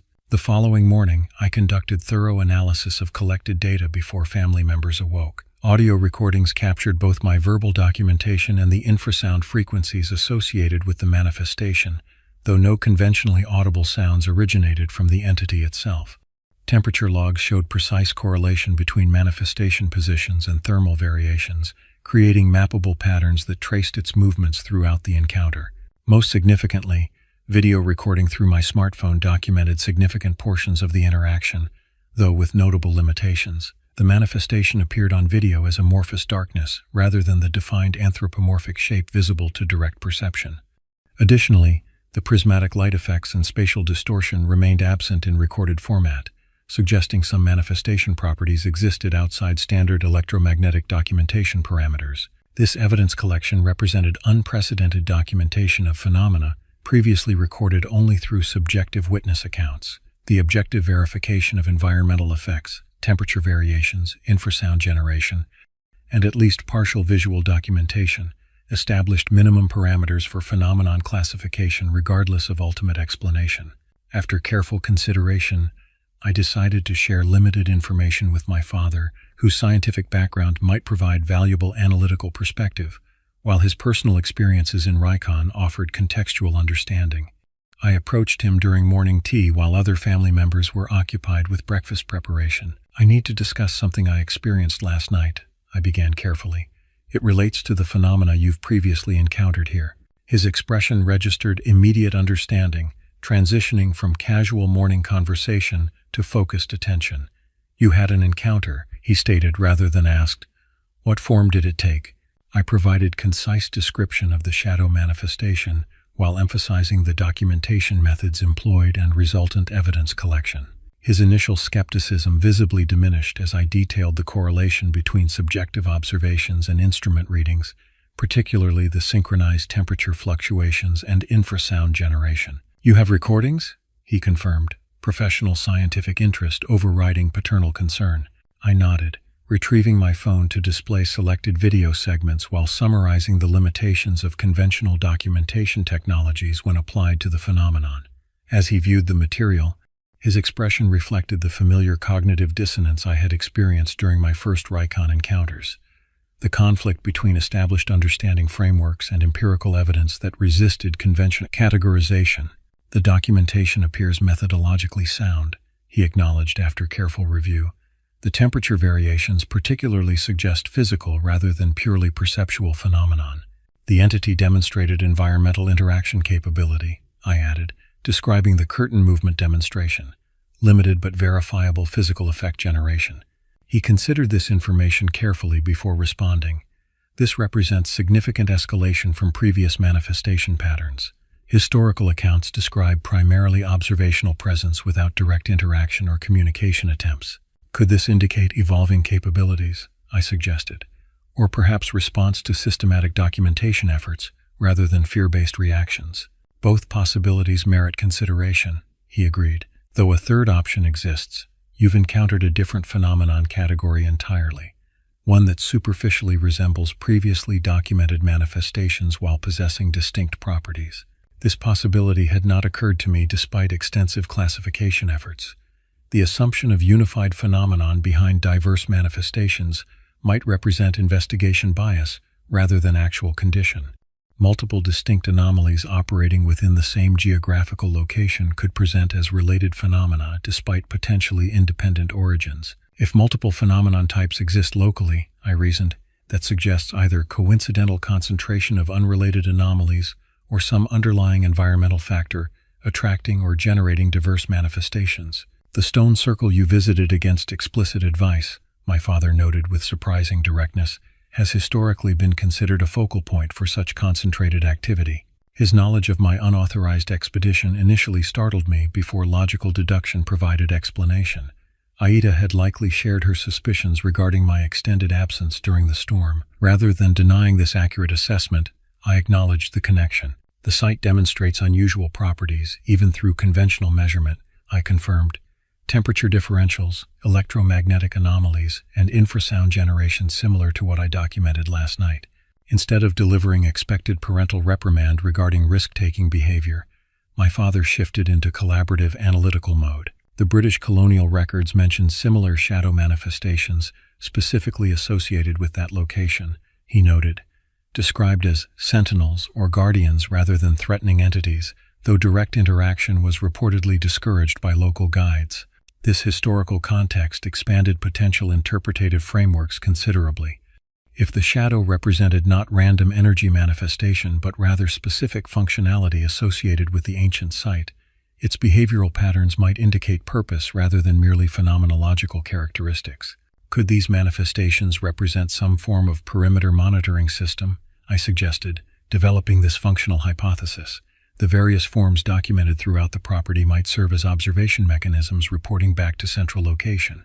An intriguing if speculative interpretation, my father acknowledged, though it presupposes technological capability beyond conventional understanding, potentially employing principles currently beyond scientific categorization. Our discussion continued through various explanatory frameworks, from psychological projection theories to conventional electromagnetic phenomena to more esoteric possibilities involving consciousness interaction with environmental energy systems. Throughout this exchange, the collaborative analytical approach transcended traditional parent-child dynamics, establishing peer-level consideration of evidence and interpretative models. As family activities resumed around us, we concluded with agreement regarding continued documentation protocols. I would maintain systematic recording of any further manifestations while implementing additional measurement methodologies.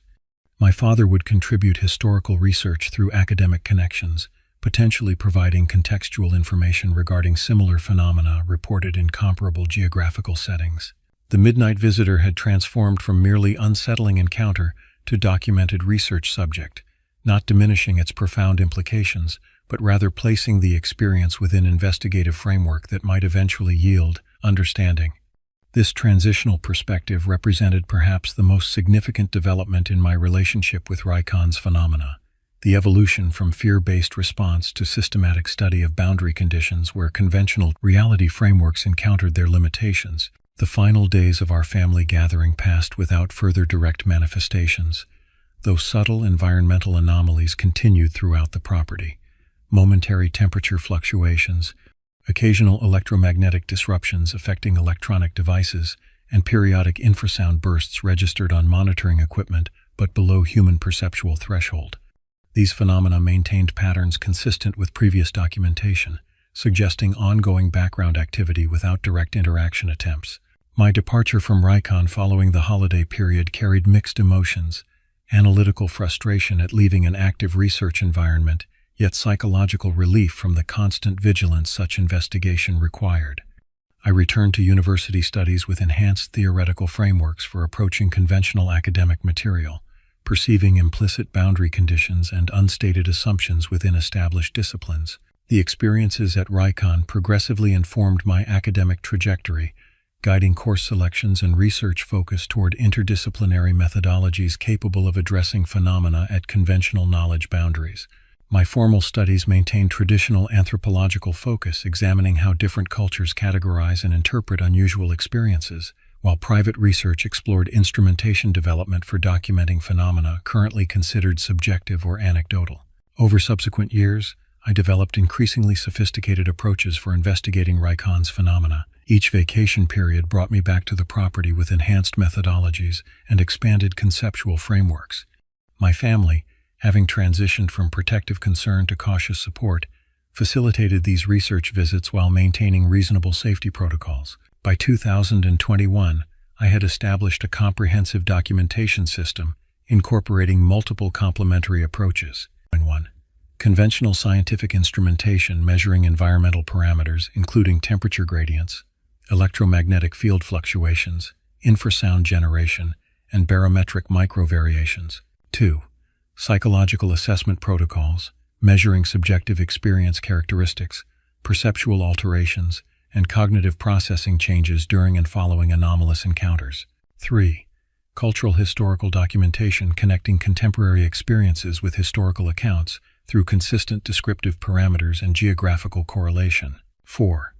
Theoretical modeling examining pattern consistencies across manifestation types, identifying potential unified principles underlying apparently diverse phenomena. This systematic approach yielded preliminary categorization frameworks, suggesting Reichon's unusual occurrences represented not random anomalies but rather structured phenomenon categories with distinct characteristics. The blue light manifestations demonstrated consistent properties regardless of observer, precise spherical configuration, azure coloration with occasional spectral variation, horizontal movement along established paths, and elimination of normal acoustic indicators that would accompany physical passage through vegetation. These properties suggested energy projection rather than physical entity, potentially utilizing natural geographical features as transmission conduits. The anthropomorphic manifestations, both the vanishing visitor near the outhouse and the shadow entity in my bedroom, shared configurational similarities despite apparent differences in presentation solidity. Both demonstrated awareness of observer presence, responsive behavior adjustments, and consistent manifestation locations. Their properties suggested boundary interface phenomena, entities operating at intersection points between conventional physical space and adjacent dimensional configurations. The forest pursuit experiences, characterized by asymmetrical movement patterns and electronic disruption capability, presented the most overtly interactive phenomena category. These manifestations demonstrated apparent intentionality, geographical boundary recognition, avoiding crossing certain thresholds, and sensory manipulation effects on observers.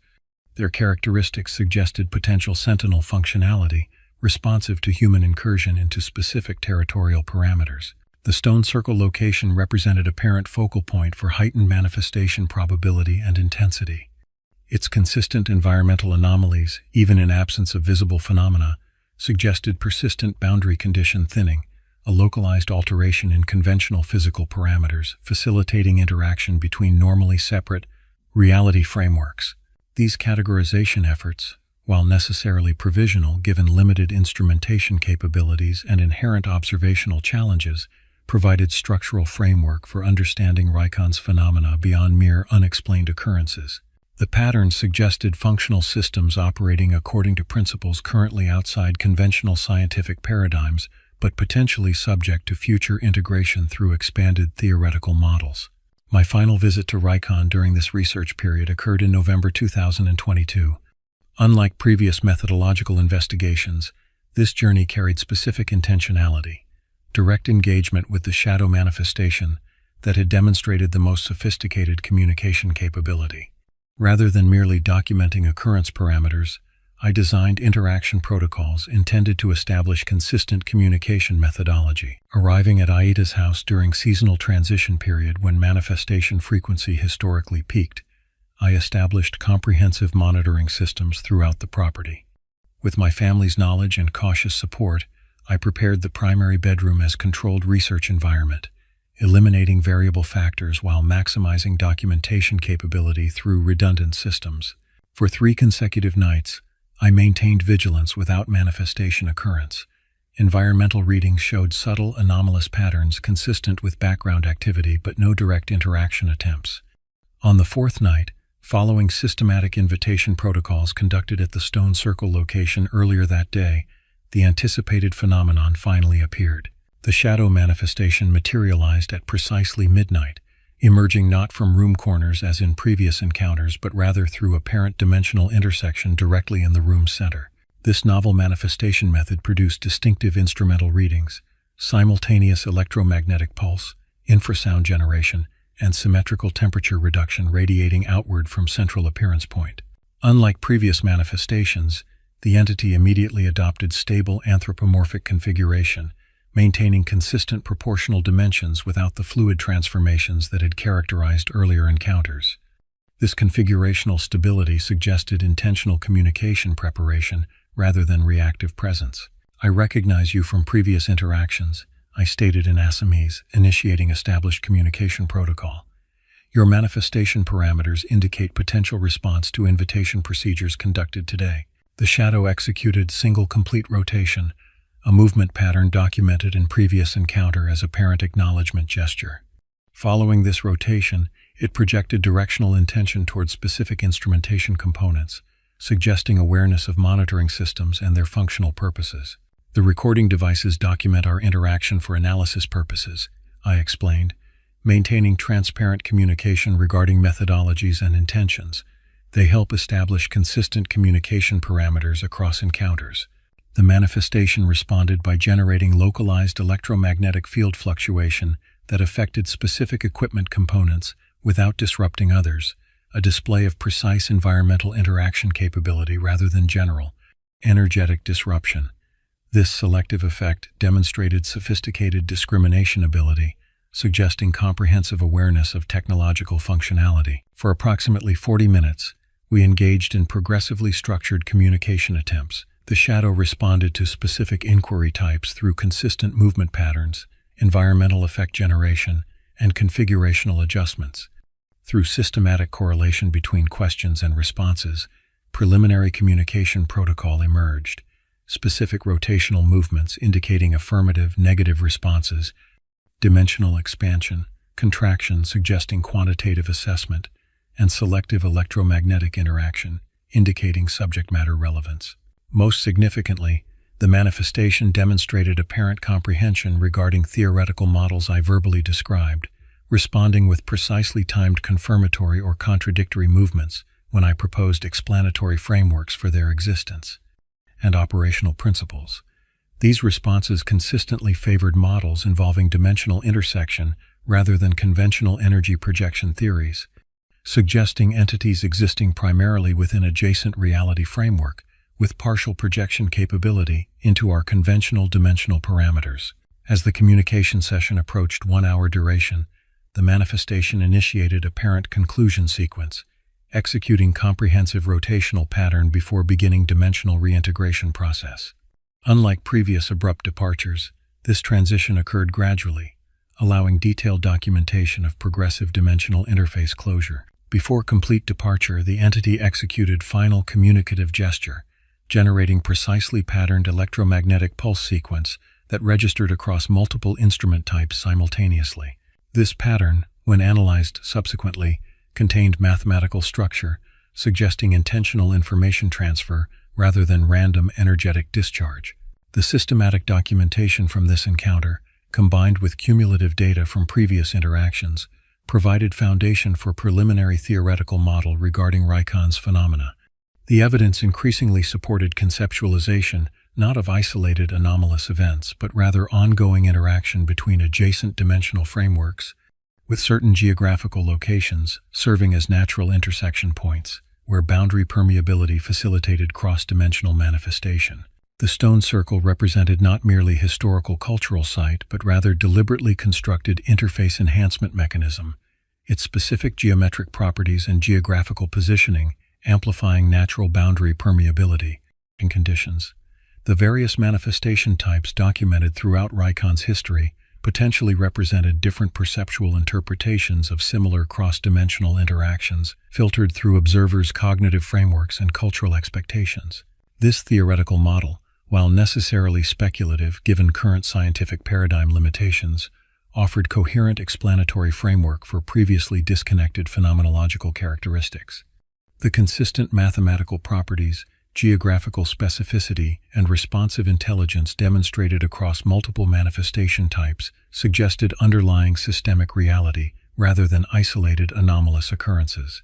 Upon returning to university following this culminating research visit, I faced fundamental epistemological challenge: how to integrate direct experiential knowledge of boundary phenomena with conventional academic frameworks that categorically rejected such possibilities.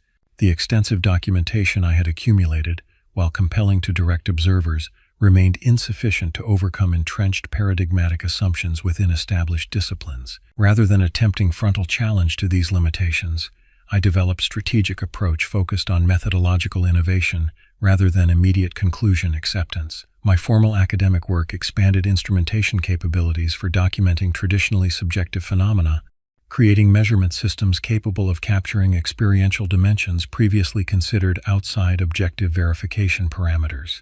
These methodological innovations found application within conventional research contexts: medical investigations of consciousness alterations during meditative states, environmental monitoring of subtle ecosystem fluctuations, anthropological documentation of cross-cultural perceptual variations.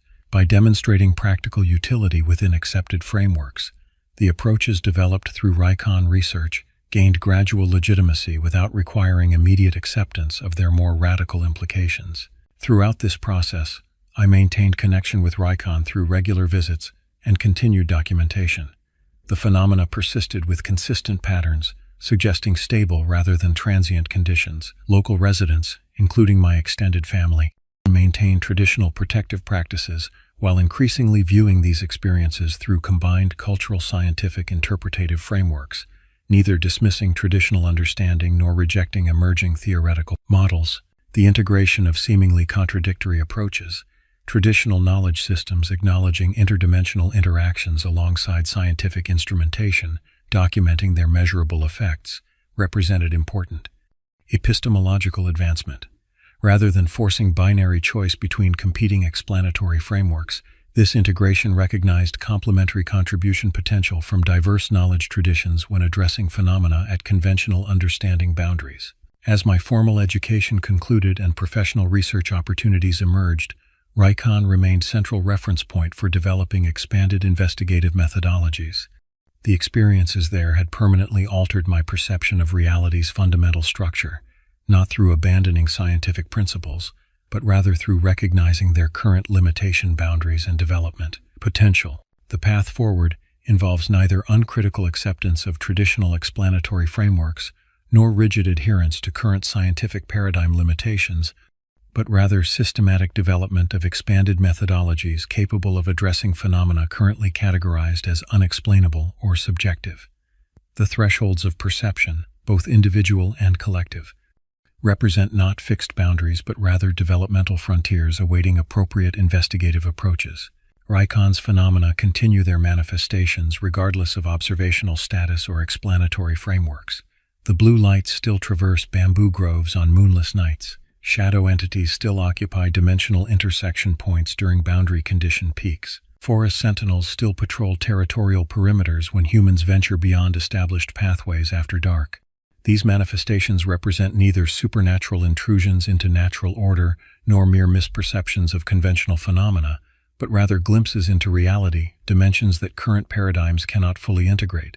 The continuing investigation of these boundary phenomena represents not rejection of rational inquiry, but rather its logical extension beyond artificial limitations.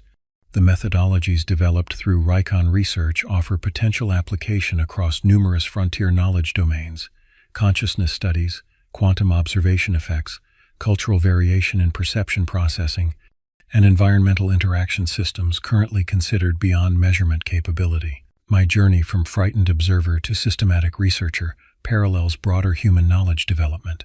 Initial fear-based responses to unexplained phenomena, gradually yielding to methodical investigation that expands.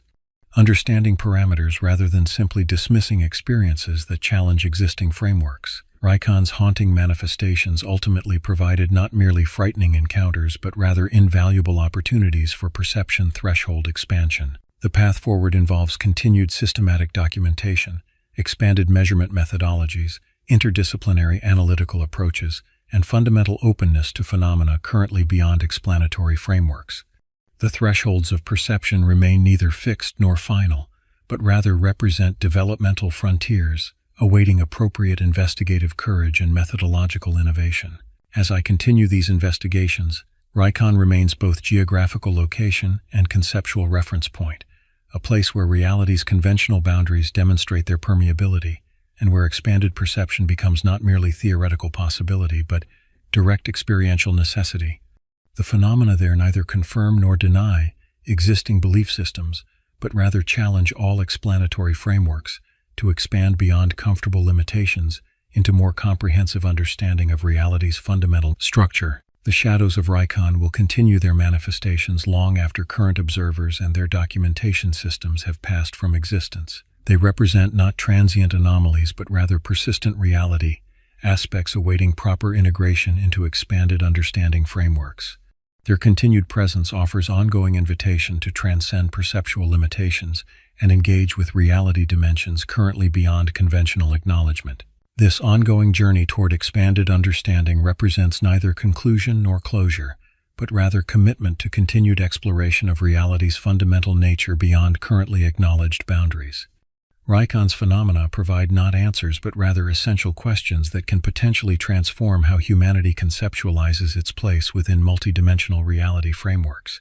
The ultimate significance of these experiences lies not in their potential supernatural implications but rather in their challenge to epistemological limitations, the recognition that reality encompasses dimensions beyond current measurement capabilities and conceptual frameworks. This recognition represents not retreat from rational inquiry, but rather its necessary expansion beyond artificial boundaries into more comprehensive understanding of existence itself.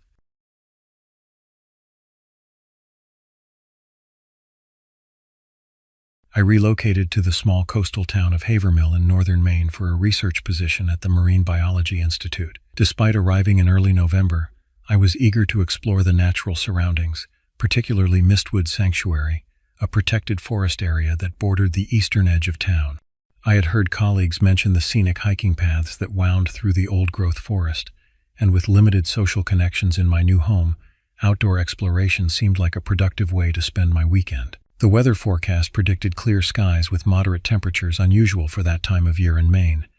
I prepared appropriately, packing a small backpack with water, trail mix, a compass, and my phone. The entrance to Mistwood was a mere 10-minute walk from my rented cottage.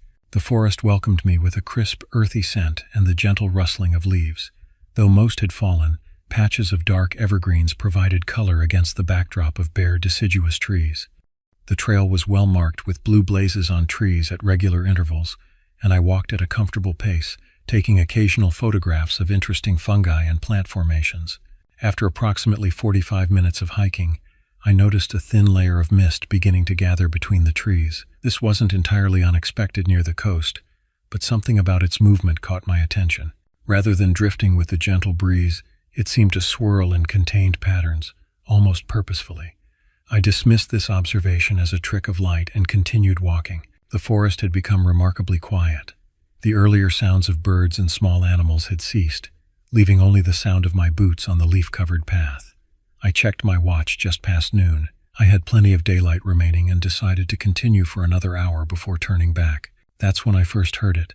A faint melodic humming coming from somewhere deeper in the forest, off the established trail. The sound was barely perceptible, yet distinctly human, or at least it resembled human vocalization. Male or female, I couldn't determine. It existed at the edge of audibility, haunting and somehow melancholic. I paused, straining to identify the direction. The mist had thickened significantly in the past 10 minutes, reducing visibility to perhaps 50 yards. The humming seemed to come from my left, away from the trail. Common sense dictated staying on the marked path, but curiosity, that most dangerous of human traits, urged me forward. "Hello?" I called out. "Is someone there?" The humming ceased immediately. I waited, listening intently, but heard nothing beyond the occasional drop of moisture from the trees. After nearly a minute of silence, I convinced myself I had imagined it and resumed walking along the trail. 3 steps later, the humming resumed closer this time, and to my right, I turned sharply, scanning the misty forest. Through the vapor, approximately 30 yards away, I detected movement. A figure, indistinct in the haze, appeared to be standing motionless between 2 ancient oak trees. "Excuse me," I called again. "Are you all right?" The figure made no response, but seemed to drift slightly backward, deeper into the mist. I hesitated, torn between concern for a potentially lost hiker and my own safety.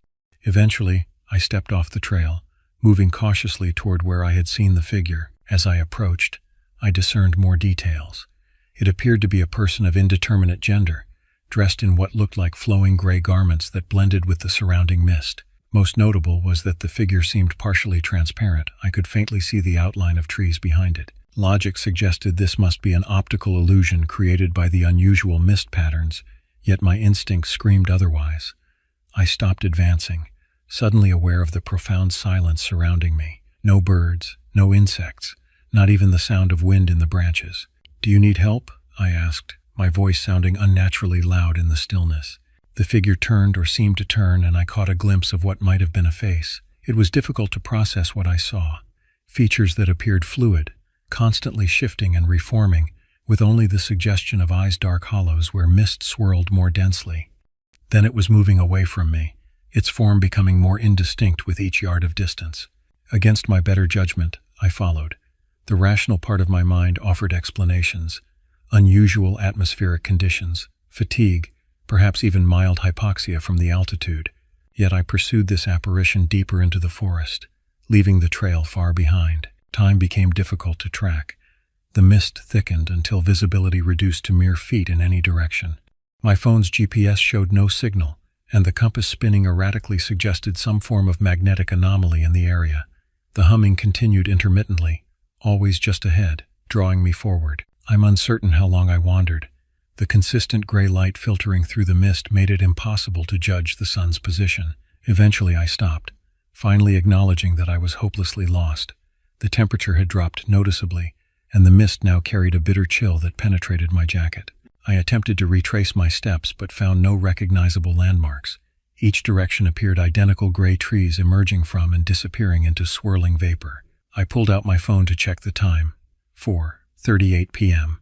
Daylight would last only another hour at most. I needed to establish some direction, find the trail again, or at minimum locate a suitable place to wait until morning. That's when I noticed the silence had changed. The utter absence of sound had been replaced by something more unsettling, a soft susurration, like countless whispers just below the threshold of comprehension. It seemed to emanate from the mist itself, surrounding me completely. I forced myself to remain calm, to think logically. I pulled out my compass again, finding it still useless. I would have to rely on natural navigation methods, moss growth, tree branching patterns, but in the dim light and thick mist, these were difficult to discern. The whispering intensified, and with growing horror, I realized I could almost understand fragments of words, not in English, not in any language I recognized, yet somehow conveying meaning: invitation, hunger, loneliness. The mist began to change. What had been formless vapor now appeared to coalesce into numerous vaguely humanoid shapes, surrounding me in a loose circle. None were as distinct as the figure I had initially followed, but all possessed those same disturbing characteristics, shifting features and dark, swirling voids where eyes should be. I retreated until my back pressed against a large tree trunk. The figures drew closer, the whispering growing more urgent. With trembling hands, I fumbled for my phone's flashlight, hoping light might disperse whatever atmospheric phenomenon was causing these hallucinations. The beam cut through the mist, temporarily creating a tunnel of visibility.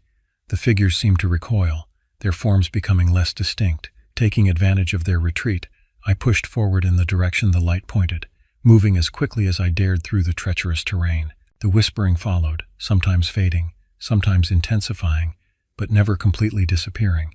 Occasionally, I caught glimpses of the figures reforming at the edge of my light's reach. Twice, I nearly lost my footing on slippery, moss-covered stones, and once I stumbled into a shallow depression filled with icy water that soaked through my hiking boots. The temperature continued to drop, my extremities grew numb, and my breath formed thick clouds in the beam of my flashlight. The phone's battery indicator warned of imminent shutdown, perhaps 15 minutes of light remaining at most. That's when I noticed something ahead, a different quality of darkness. Not the gray opacity of mist, but the solid blackness of a substantial object. Moving cautiously forward, I discovered a stone structure, partially collapsed but still offering shelter. It appeared to be the remnants of an old boundary wall or perhaps a small outbuilding. With no better options, I clambered over the fallen stones to reach the relatively protected interior space. The walls blocked some of the mist, creating a small pocket of improved visibility. I directed my failing flashlight around the enclosure, finding it empty save for years of accumulated leaf litter and a few small animal bones. I wedged myself into a corner where two walls met, providing maximum protection from the elements and a defensive position against whatever might approach. My phone battery failed moments later, plunging me into near-total darkness. The whispering crescendoed immediately, as if the mist figures had been waiting for this moment. Through gaps in the stonework, I could see the vapor thickening, forming more substantial apparitions. The temperature plummeted further. My breath now emerged in painful gasps of frigid air. One figure, more defined than the others, pushed through a large opening in the wall. It resembled the entity I had first followed, but appeared more substantial now. As it approached, I could see that what I had mistaken for gray clothing was actually its form mist, condensed to the consistency of thin fabric, constantly shifting and reforming. Where a face should have been, the mist swirled more densely, occasionally forming the suggestion of human features before dissolving again. Only the eyes remained constant, not eyes in the conventional sense, but rather absences, voids in the mist that seemed to absorb light rather than reflect it. The whispering focused, becoming a single voice still incomprehensible, yet conveying emotions rather than words. Loneliness, hunger, and something that felt disturbingly like joy. The figure extended what might have been an arm, reaching toward me. The temperature around me dropped so severely that the moisture in the air began crystallizing, forming delicate patterns of frost on the stones beside me. My lungs burned with each inhalation of the supernaturally cold air. I pressed further into my corner, searching frantically for anything that might serve as a weapon or deterrent. My hand closed around a broken piece of stone, jagged and heavy. In desperation, I hurled it directly at the approaching figure. The stone passed through the misty form without resistance, clattering against the wall beyond. The entity paused momentarily, the swirling patterns of its composition disturbed, then continued its advance. Its arm-like extension was inches from my face when I noticed something. The small digital watch on my wrist, with its modest backlight, seemed to cause distortion in the entity's form wherever the light touched it. The mist being withdrew slightly, the whispering taking on a quality I could only interpret as discomfort. Light. They retreated from my flashlight earlier. With numbed fingers, I fumbled with the watch, managing to activate its alarm function. The small screen glowed brighter, and the entity withdrew further, its form becoming less substantial. I held the watch out like a talisman, waving it toward the mist figures that had gathered at the opening in the wall. They maintained their distance, their whispering now carrying tones of frustration and anger. The standoff continued for what felt like hours. I remained huddled in my corner, watch extended, fighting against exhaustion and the dangerous drowsiness induced by the cold. The mist beings hovered at the edge of the watch's feeble light, occasionally testing its boundaries but retreating when the illumination touched them. At some point during this vigil, I must have lost consciousness despite my determination to remain awake. When awareness returned, pale natural light was filtering through the mist. The stone enclosure was empty of anything but ordinary morning fog, and the temperature, while cold, had returned to seasonal norms. I stood on unsteady legs, muscles protesting after hours of immobility in the cold. Outside the stone structure, The forest appeared entirely normal, no sign of the unnatural mist or its inhabitants. In the distance, perhaps a quarter-mile away, I could see a flash of blue, a trail marker. The hike back to town was uneventful. I reached the main trail within 30 minutes and followed it directly to the forest entrance. Upon returning to my cottage, I discovered my ordeal had lasted nearly 20 hours. I had entered Mistwood shortly after 10 a.m. the previous day and emerged just after 6 a.m. I reported nothing to local authorities. What could I say that wouldn't sound like the product of hypothermia-induced hallucination? Instead, I conducted research at the town's small historical society, discovering references to mistwalkers in local folklore dating back to early colonial times. The accounts described travelers lost in the forest who encountered beings of fog and vapor that whispered in unknown tongues. Those who survived reported the entities seemed to feed on warmth and vitality. Most telling was a journal entry from 1887, written by a local physician. It appears these manifestations retreat from artificial light, particularly that produced by flame. The more intense the illumination, the more complete their dissolution. I hypothesize that the concentrated energy disrupts whatever electromagnetic anomaly permits their existence.